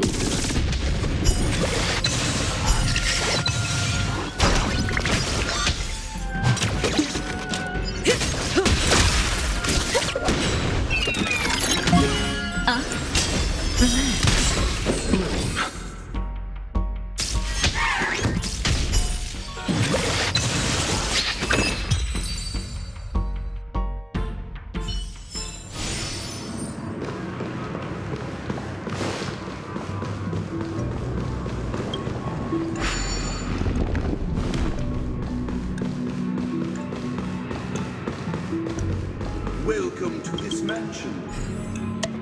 Land of the Exiles was in disarray, besieged by both internal and external perils. Though the 7 major lineages appeared united on the surface, each harbored their own ambitions. The Black Plum family was the first to fall. They withered away in the White Desert event, orchestrated by the Alfalfa family. My child, you did not serve the old master. The leader of the Alfalfa family sought to defect to the IPC, trading freedom for survival. However, his eldest son slew him in the name of righteousness and ascended as the new family head.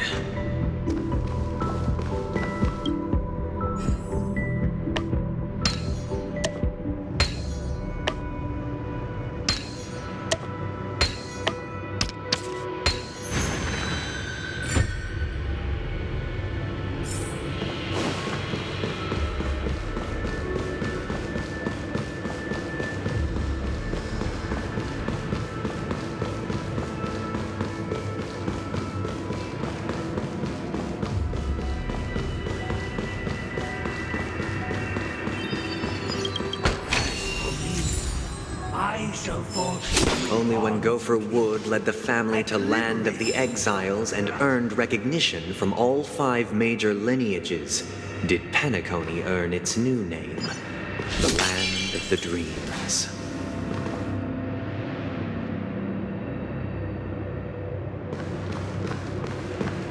Dear outsider, I beseech your aid in purging this mansion of the poison spread by the lurking instigators. You want us to help you? What do you need? I wish they could regain their reason and cast away the shackles of hypocrisy. This is the second act. Looks like it's about Penacony's journey to becoming the Land of the Dreams, during which the family plays a crucial role. But this new master seems like a bad guy to me, don't you think? Perhaps this is the truth Sunday is trying to express, if you read between the lines. The Harmony changed Penacony just as the guards once did. Looks like we've gotta help those guys kneeling down over there calm down a bit, right?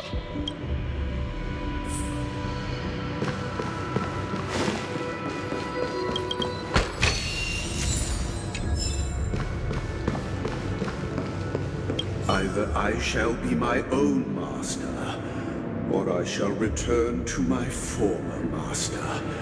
I shall not submit to a new master under any circumstances.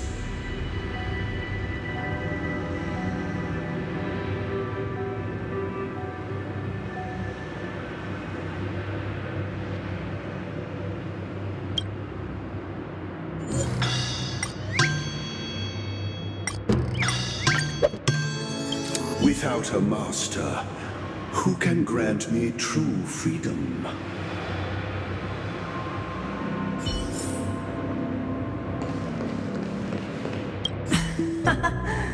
In the absence of my master, I am free. But without their guidance, for whom shall I sing?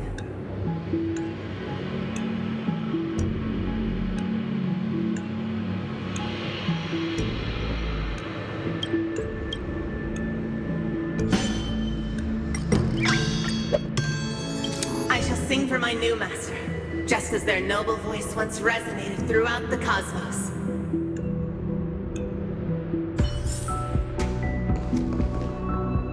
Master!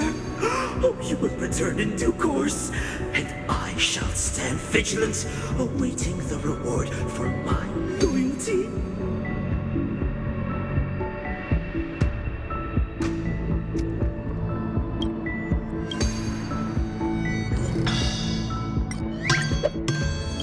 Master, now that you have gone, I shall wait no longer for my reward. I shall seize what is rightfully mine.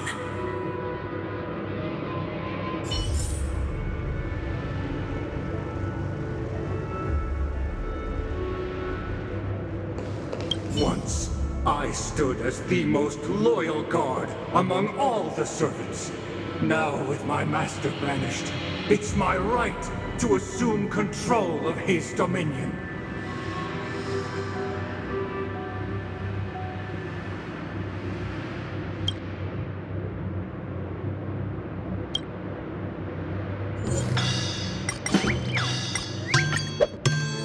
My former master has long departed, but why do I still fear the remnants of his creation?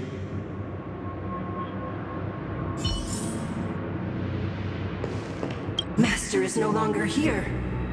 I thought I'd be free, but I'm not. Now, without my master's command, I'll have to seek guidance from the blind.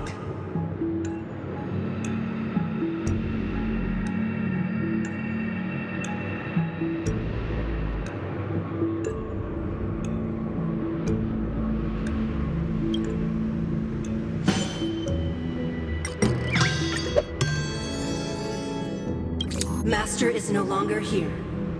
I must seek a new master and serve them faithfully. Thank you, dear outsiders. My servants have regained their sanity. Heed me, one and all. Your former master shall not return. It is through righteousness and unwavering support for one another that we shall attain true perfection. Cast aside the veils of hypocrisy and embrace one another. Get ready. Looks like another fight is about to begin.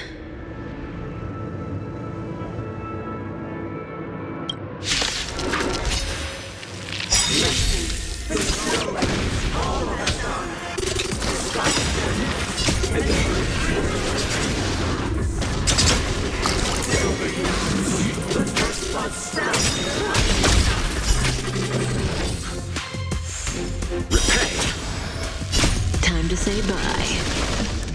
Boom. Stand still.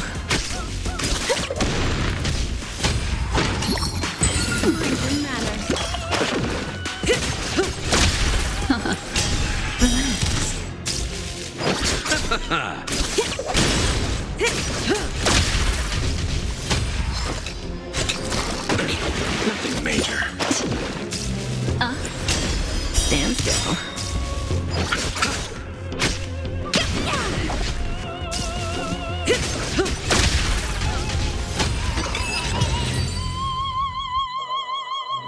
Alas, they remain but slaves till the very end, with the illusion of freedom. Thus concludes the second act. Amidst an illusory harmony, Land of the Exiles charted its course toward becoming the planet of festivities. This is how Penacony fell under the family's control.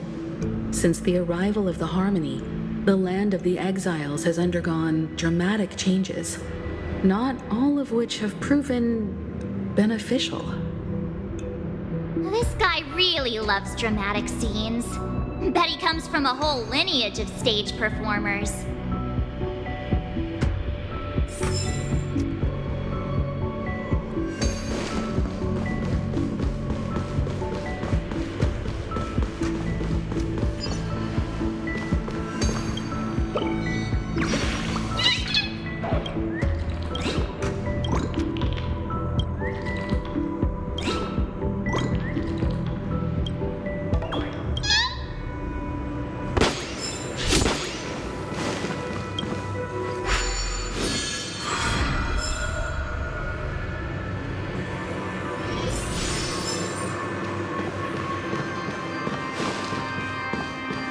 They used the planetary rings to establish the law, forging a code of conduct among the masses.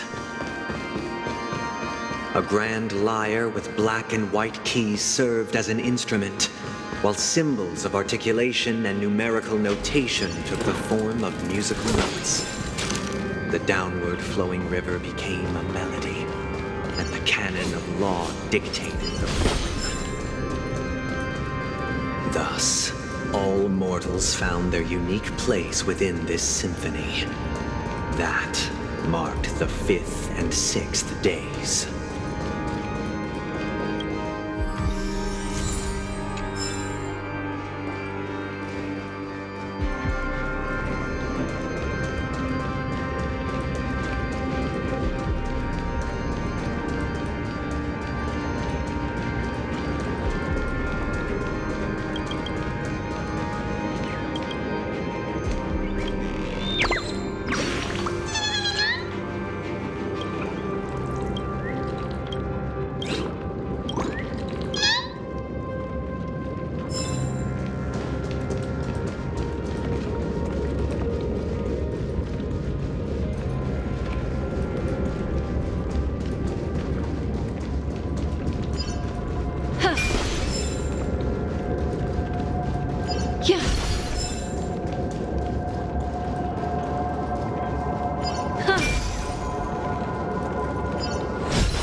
Stand still.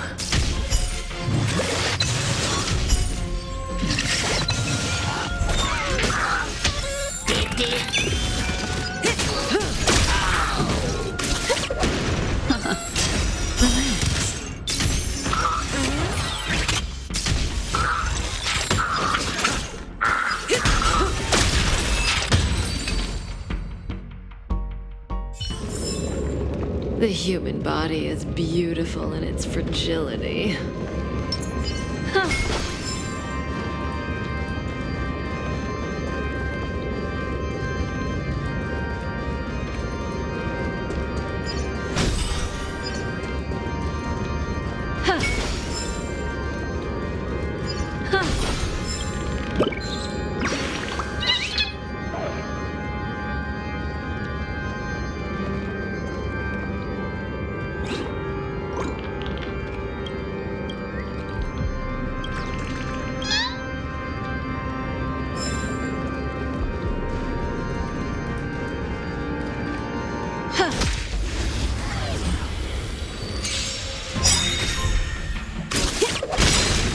Time to say bye. Boom.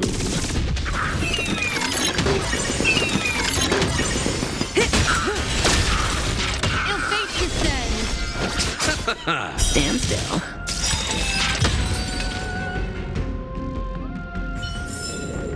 Another precious memory to hold on to.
Time to say bye. Boom.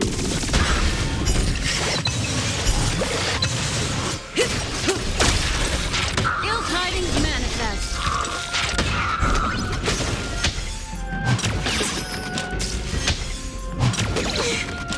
Receive divinity.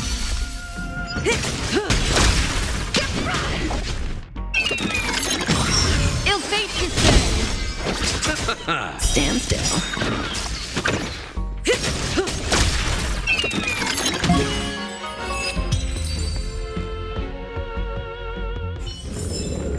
The human body is beautiful in its fragility. No surprise there.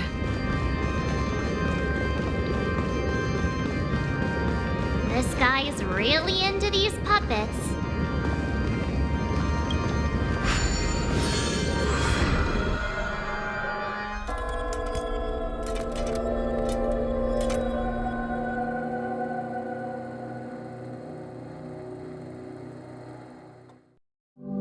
Oh, I get it now. The last scene is all about singing the praises of the Order. And the atmosphere here is completely different from the previous two scenes.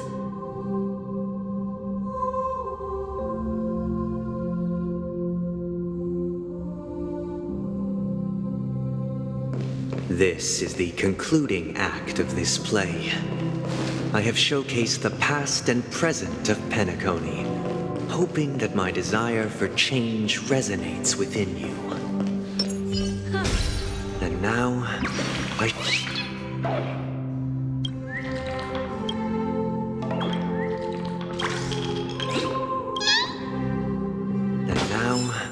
I shall reveal its future to you.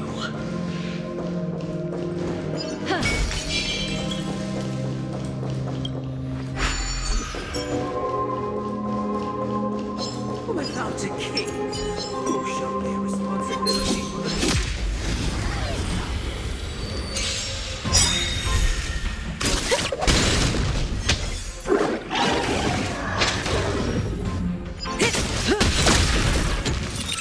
Ill tidings manifest.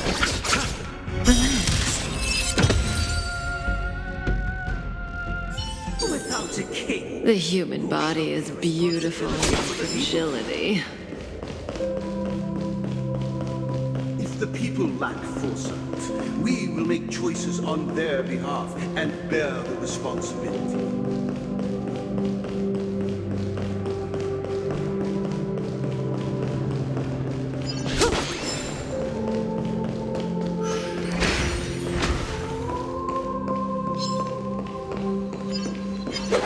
Does that hurt?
surprise there.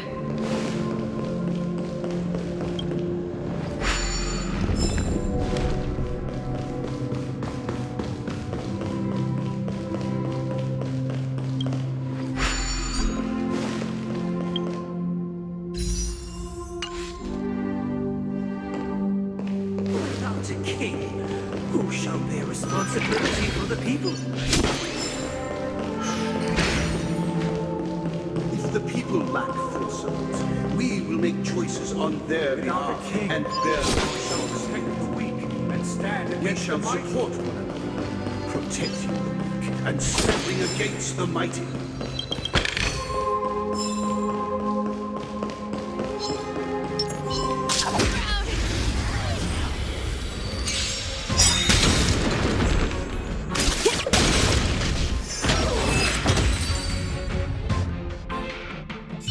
Without a king That was a heck of a performance! and stand against the We mighty. shall support one another, protecting the weak and standing against the mighty.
The heavens are vast.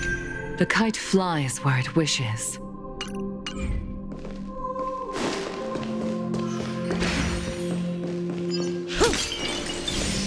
Without a king, who shall govern the movement of stars? Before the arrival, The ebb and flow. everything followed its natural course, and so shall continue even after we no longer have rulers. For we have become kings of all things.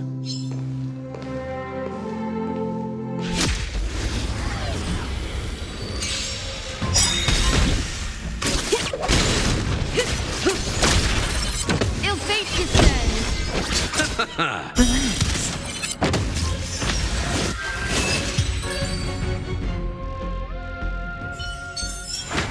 The human body is beautiful in its fragility. But after the king's We departure, no longer have rulers. For we have become kings of all who shall things. govern the movement of stars? Before the arrival, everything followed its natural course, and so it shall continue even after the king's departure.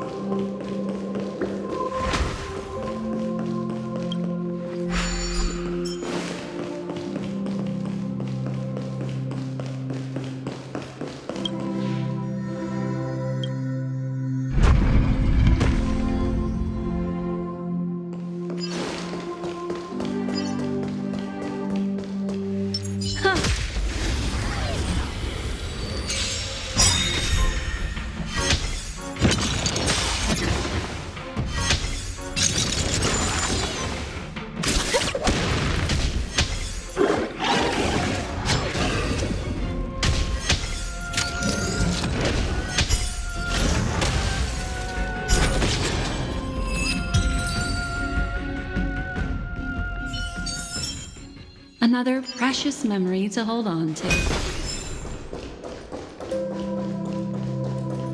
But after the king's departure, who shall become the new king?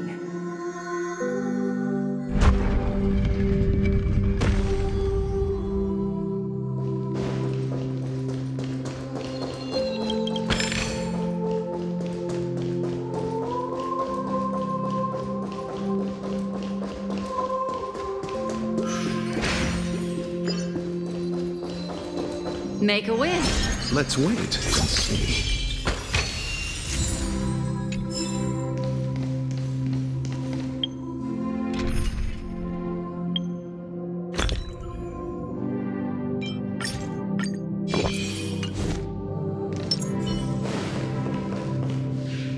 Hey, aren't we supposed to kick off a short story and have a fight here just like we did in the previous acts? Why aren't any of these puppets saying anything? Perhaps we'll need to complete the story ourselves, just like we did before. So, do you think their mind needs tinkering or something?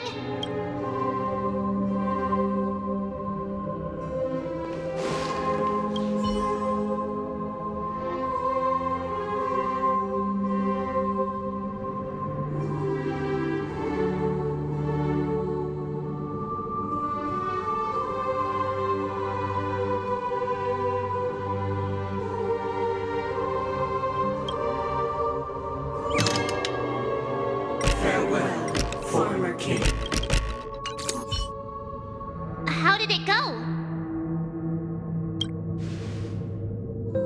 You can't change them? What does that mean? My apologies for my negligence. I forgot to inform you that the final part was scripted long ago. Let our previous king recount it to you. Now it is time for the final rite. Prepare for battle. Looks like we'll have to fight again. Descending the infinite spiral staircase. Time to select. No need for the contours of my heart will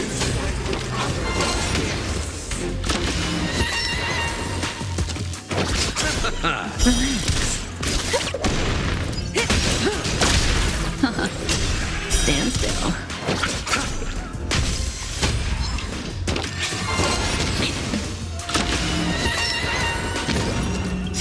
The dead return!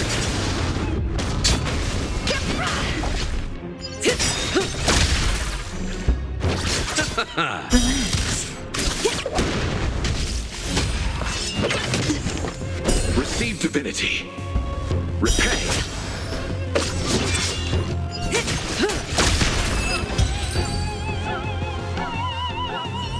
In the hushed expanse of a nocturnal reverie, I leave faint traces behind. No need to remember me, or to recall the essence of dreams. What is mine shall wane, while you shall transcend its delicate nature.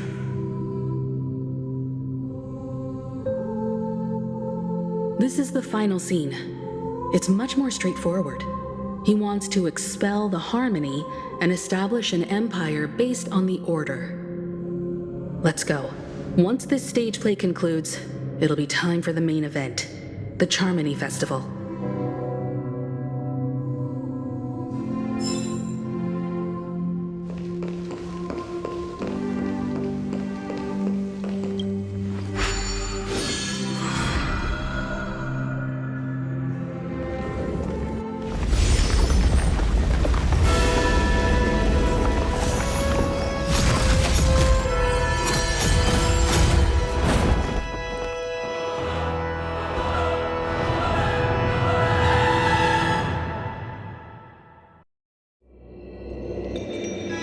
They imbued the world with meaning, perfecting all things in the heavens and on earth. Then, they rested from the labors of creation. Yet, all beings cried out to Enna, Under the banner of the Order, you have defined all things in the cosmos. But this made us realize that we are but puppets in your hands. Thus, on that day, all beings united and cast the Eon into the abyss of oblivion. This Grand Theater looks totally different. Is this the power of the Order? Everyone, get ready. This could be a tough battle.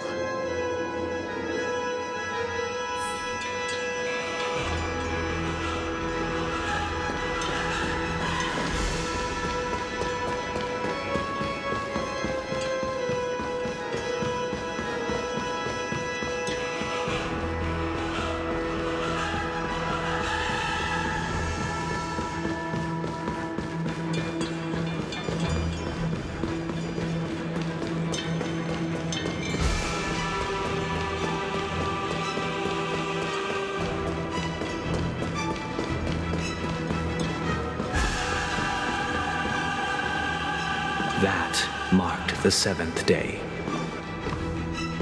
Cheers and chants reverberated in the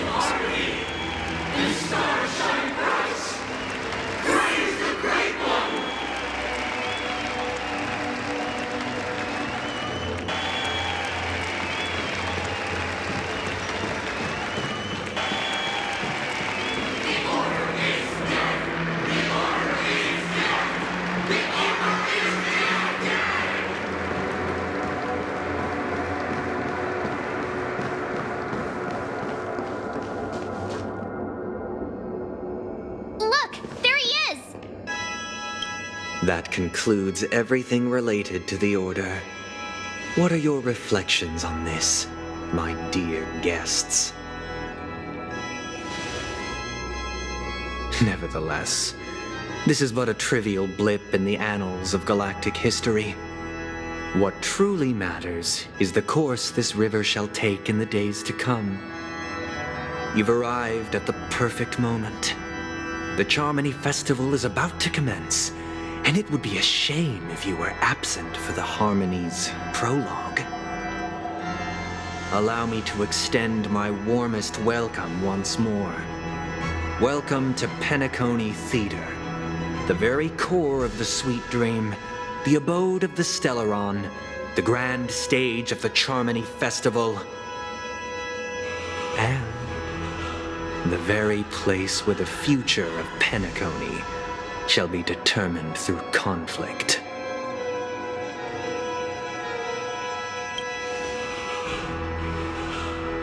Because our shared goals give equal weight to the beliefs we strive for.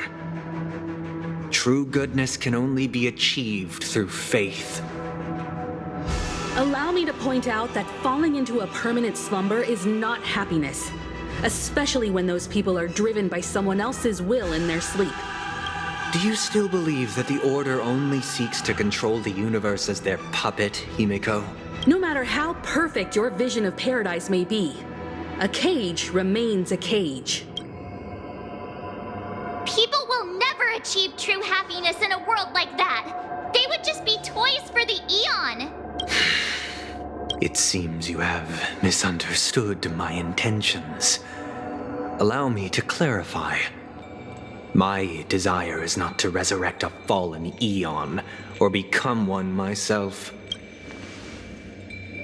My sole objective is to create a paradise free from Eons, where the Order ensures the dignity and happiness of all humanity.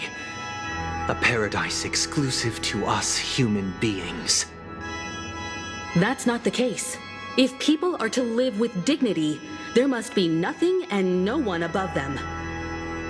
In your so-called paradise, you would be the one reigning supreme. Looks like we won't be able to convince each other. Now that our conflict has been destined, let's unveil our paths and reveal to the universe the true path. However, before the prelude to the future begins, please take a moment to ponder the questions I've posed. Is darkness equal to daylight? Are sinners equal to the righteous? If you are born weak, which god should you turn to for solace?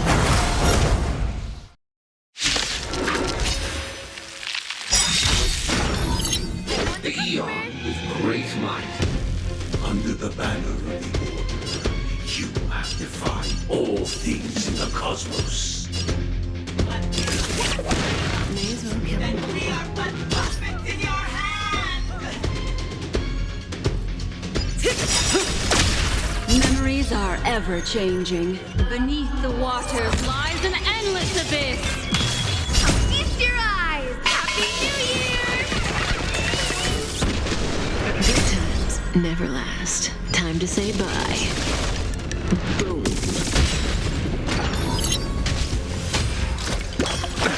Nothing major. Destiny is apparent. Ill fate descends!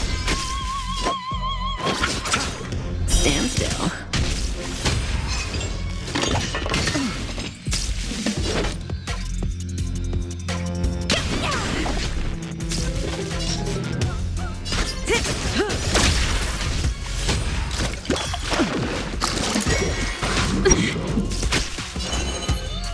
Ill tidings manifest! You chose the wrong.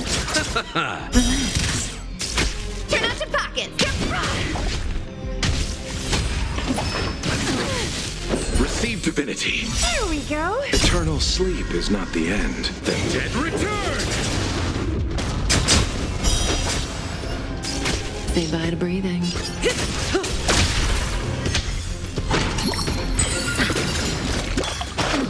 What do you want to know?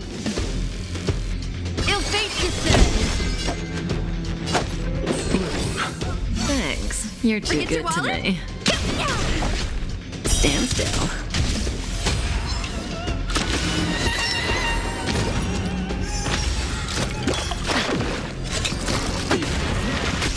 May as well kill them all.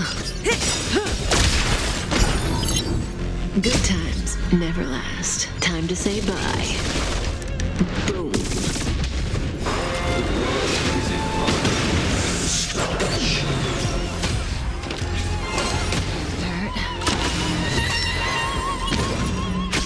Destiny isn't chosen.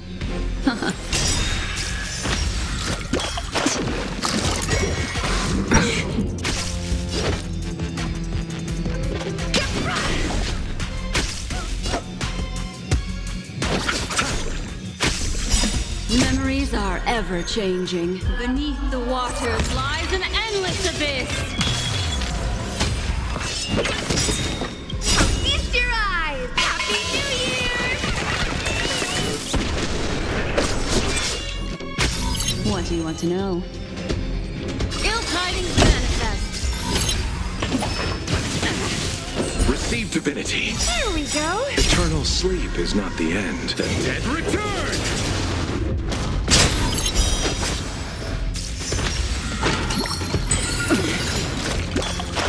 Don't throw the game! Say bye to breathing. Let's settle this.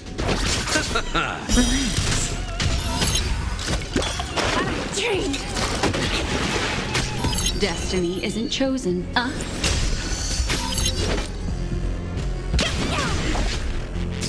May as well kill them all.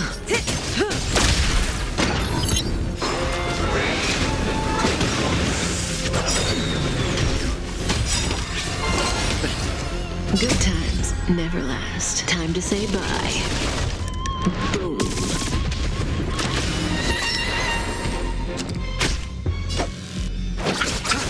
Stand still.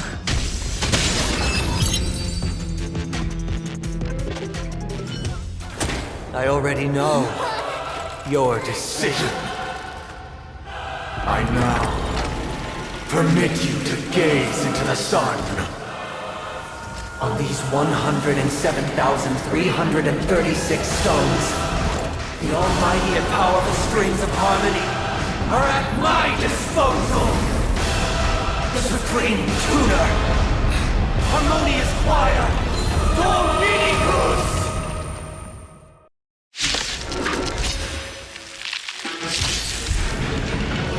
Lost souls, come and meet your master! The embodiment of the harmony? So the true purpose of the Charmony Festival is to usurp it?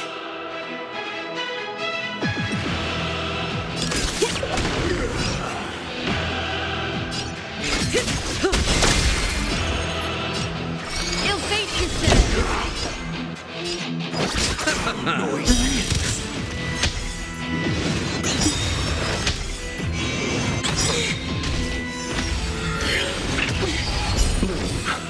Here we go. Eternal sleep is not the end. The dead return! Noisy. Memories are ever changing. Beneath the waters lies an endless abyss. Feast your eyes! Happy New Year! Wise and receptive you are. Answer this. Why could a harmony order merge into one?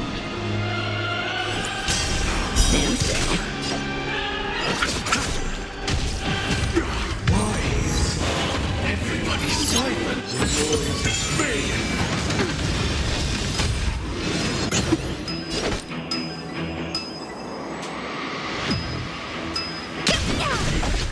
Say bye to breathing. Feeling like there's another world in front of my eyes. It's the power of tuning. Don't let the song distract you. Destiny is apparent. Ill tidings manifest. I'll see you off. Disorderly noise! May as well kill them all. Disorderly noise!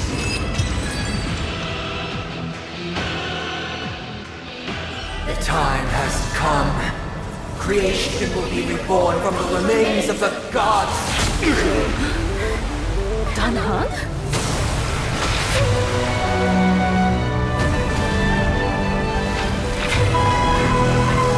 Radiant spirits, heed my word. Show no mercy!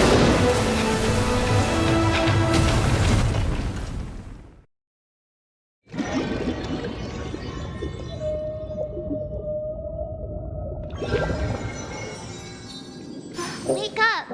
Wake up! Hey, wake up! The sun's frying your butt! Are you alright? Can you hear me? Do you remember your name?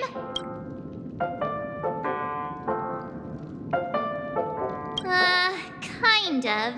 It was General Jing Yuan who helped us shoot it down. In any case, since you remember what happened just now, well, that's put my mind at ease.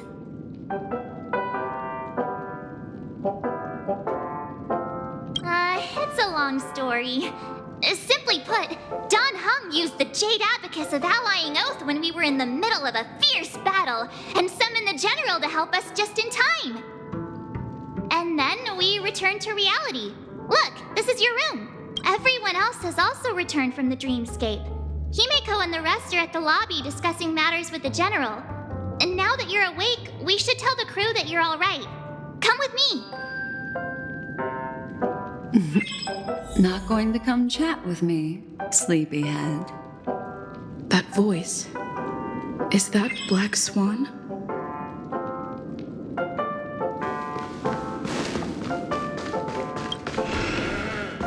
Hey, where are you going?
Seems the older I get.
I'm with you.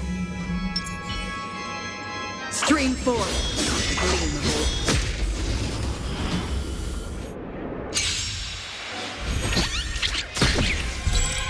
Decided to play your ace, huh?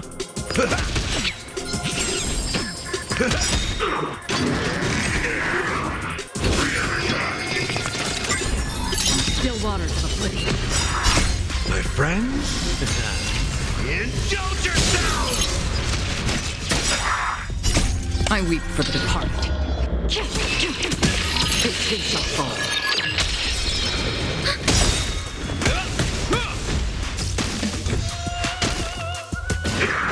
Destined for oblivion.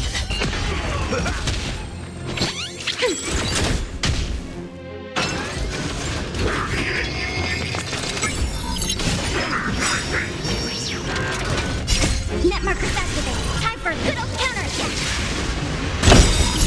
I weep for the departed. It too shall fall. On the still waters of oblivion.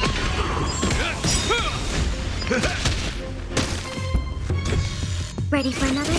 Destined for oblivion.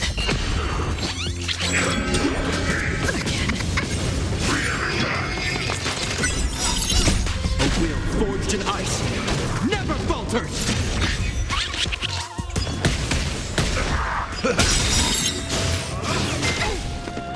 On the still waters of oblivion. My friends? Indulge yourselves! Net markers activated. Time for a good old counterattack. I weep for the departed. It too shall fall.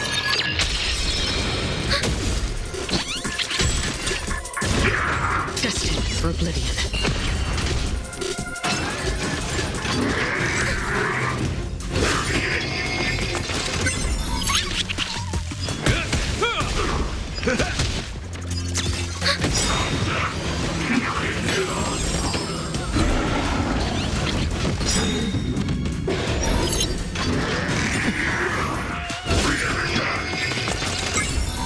Still waters of oblivion. Ready for another?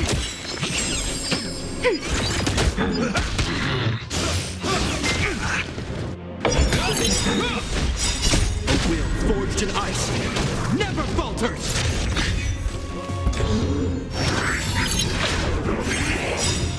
Net markers activated. Time for a good old counterattack.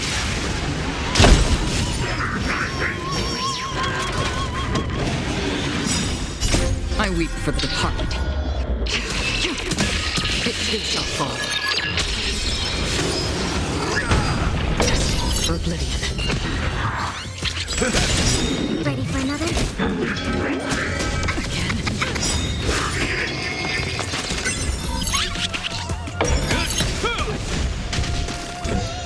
Still waters of oblivion.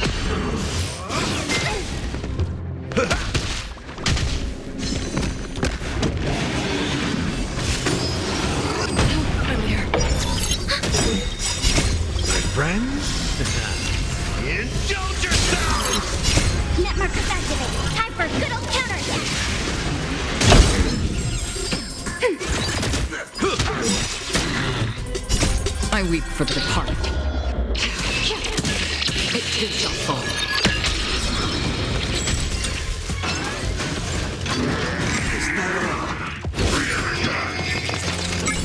Destined for oblivion. Not good. A will forged in ice never falters! Ready for another? Net markers activated. Time for a good old counterattack. I weep for the departed. It too shall fall. On the still waters of oblivion.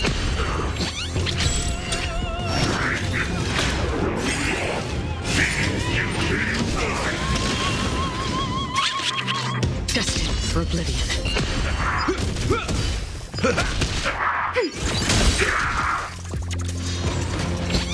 On the still waters of oblivion. I weep for the departed. It too shall fall.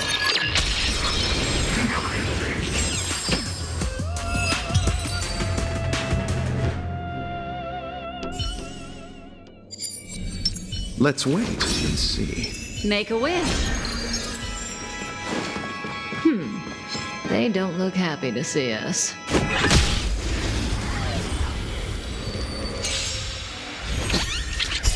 Repay!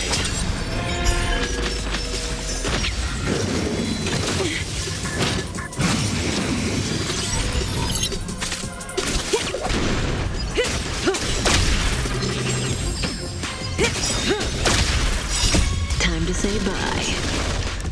Boom.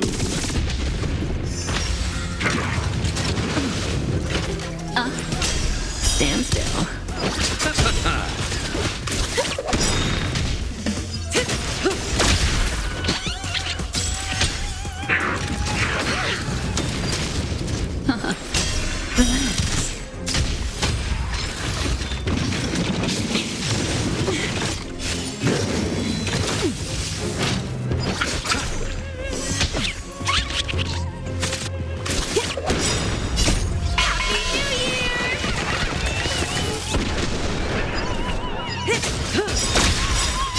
Time to say bye. Boom.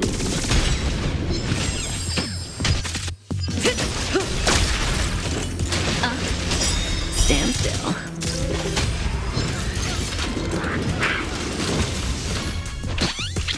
Receive divinity.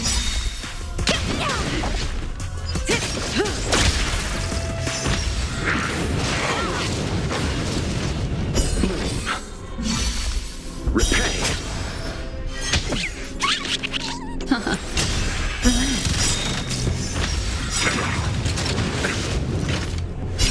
Time to say bye. Boom.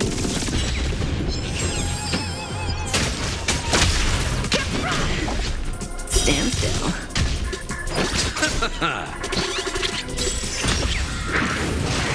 Serious, huh? Ill tidings manifest.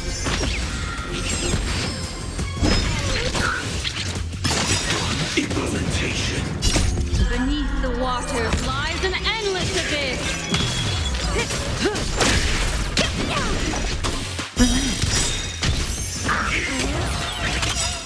Time to say bye. Boom.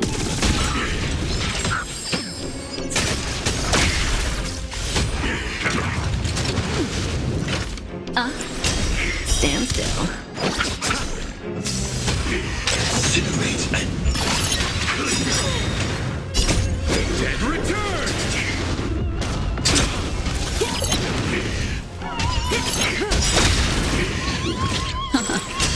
Relax. Time to say bye. Boom.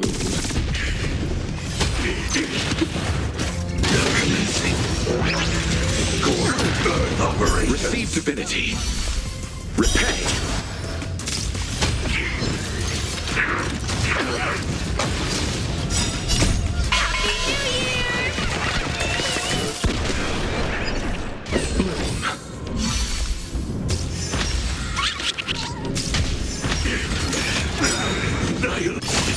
Implementation. The dead return!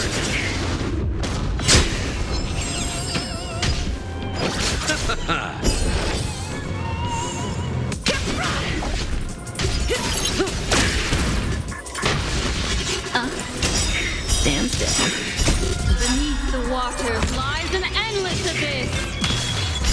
Time to say bye. Boom.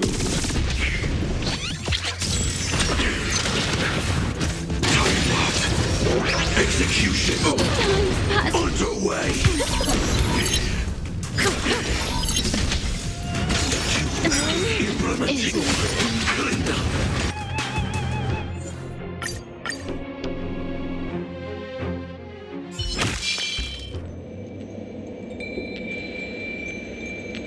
Let's wait.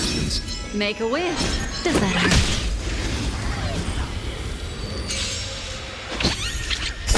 Repay.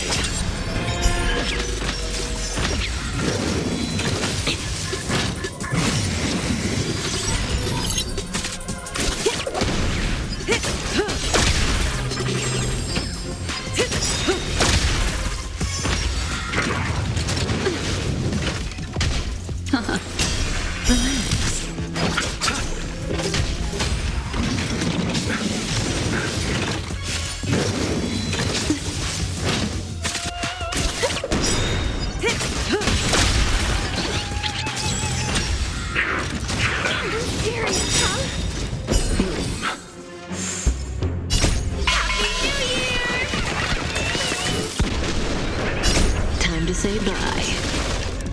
Boom. Stand still.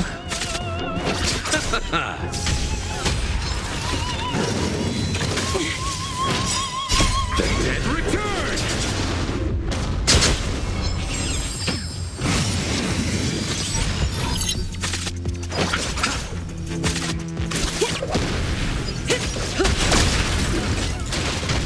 Ill tidings manifest.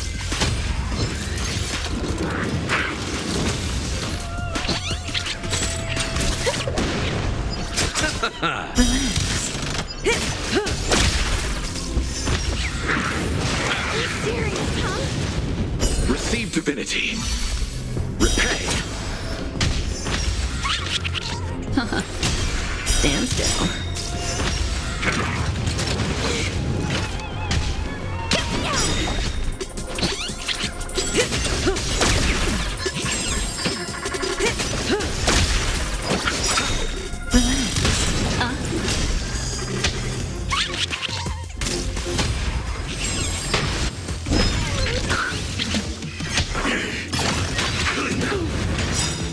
Time to say bye.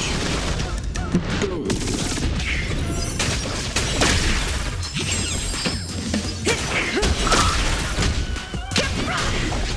Stand still. Nothing major.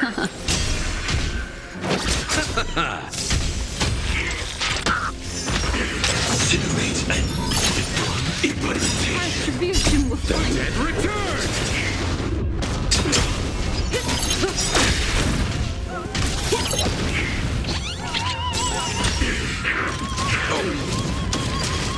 relax.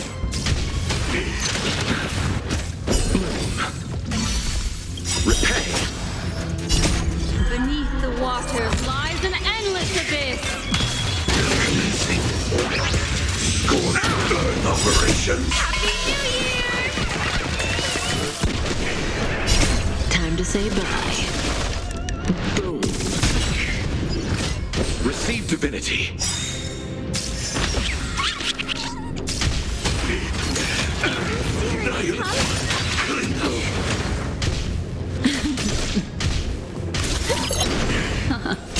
Stand still.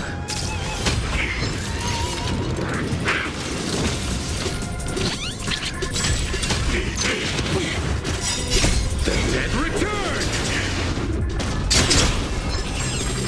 Time locked. Execution underway.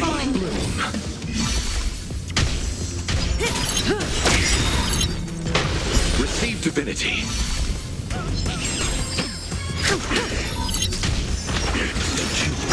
Implementation. The dead return! Implementation. Relax. Didn't hurt. Time to say bye.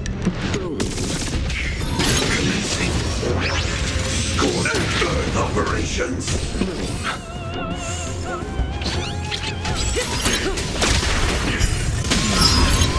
Ill fate descends. Beneath the waters lies an endless abyss.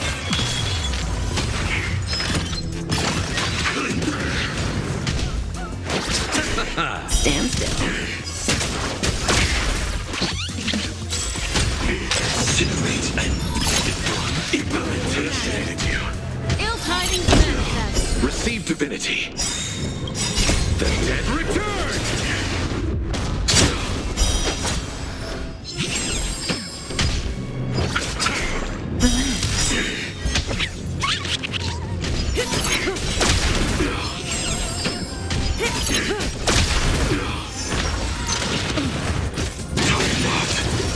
Execution underway. Ill fate descends. Annihilation. Beneath the waters lies an endless abyss. Time to say bye. Boom.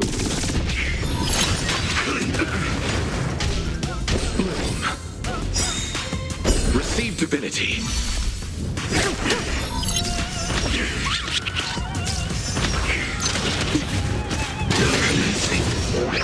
Score Earth operations. Implementation. The dead return.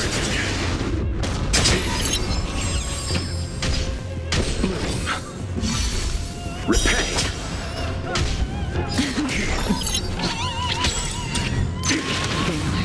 Time locked. Execution underway. Annihilate. Receive divinity. Now commencing. Score Earth operations.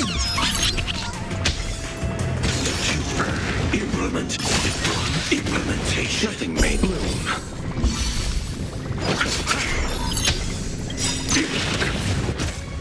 The dead return. Failed.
Welcome to the Interastral Peace broadcast. Good evening, everyone.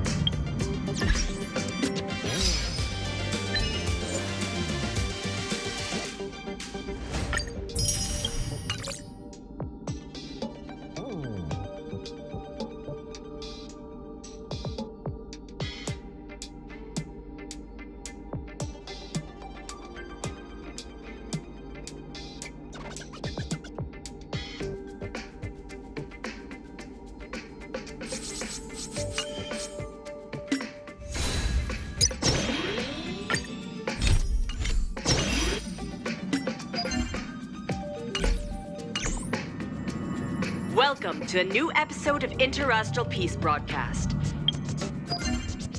We are here.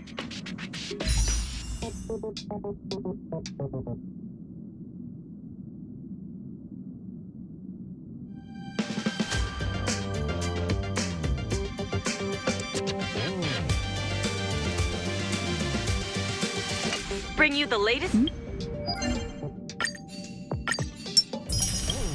News from across the galaxy.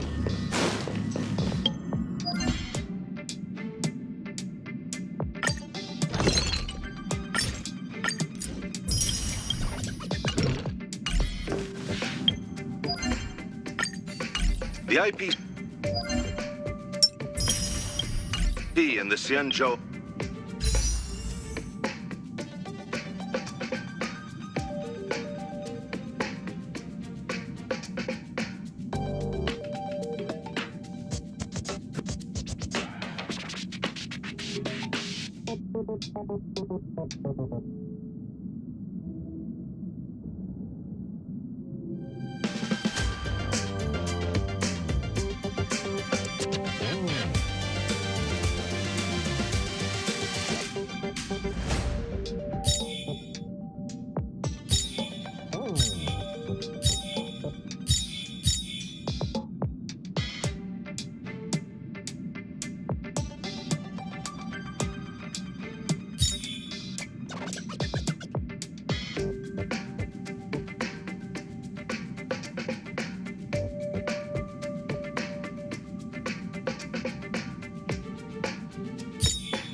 Lions have renewed.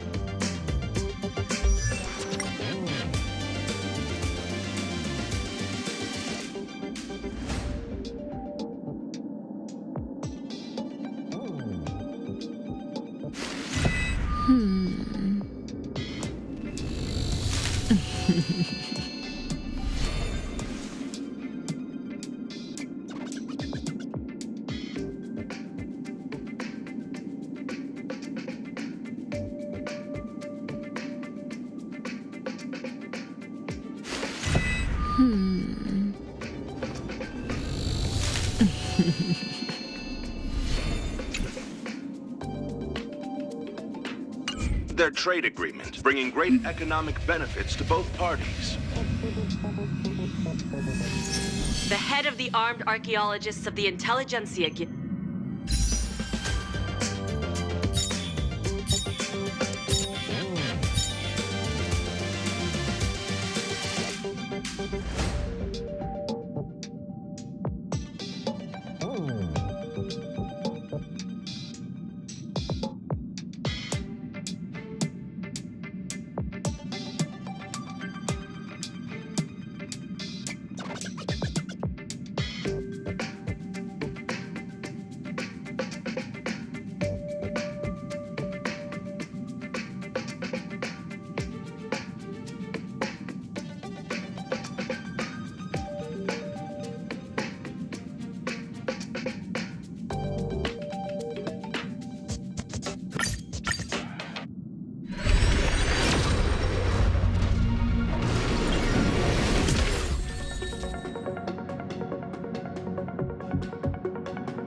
Jones personally oversaw the excavation of the ancient tomb, of Emperor Rupert I.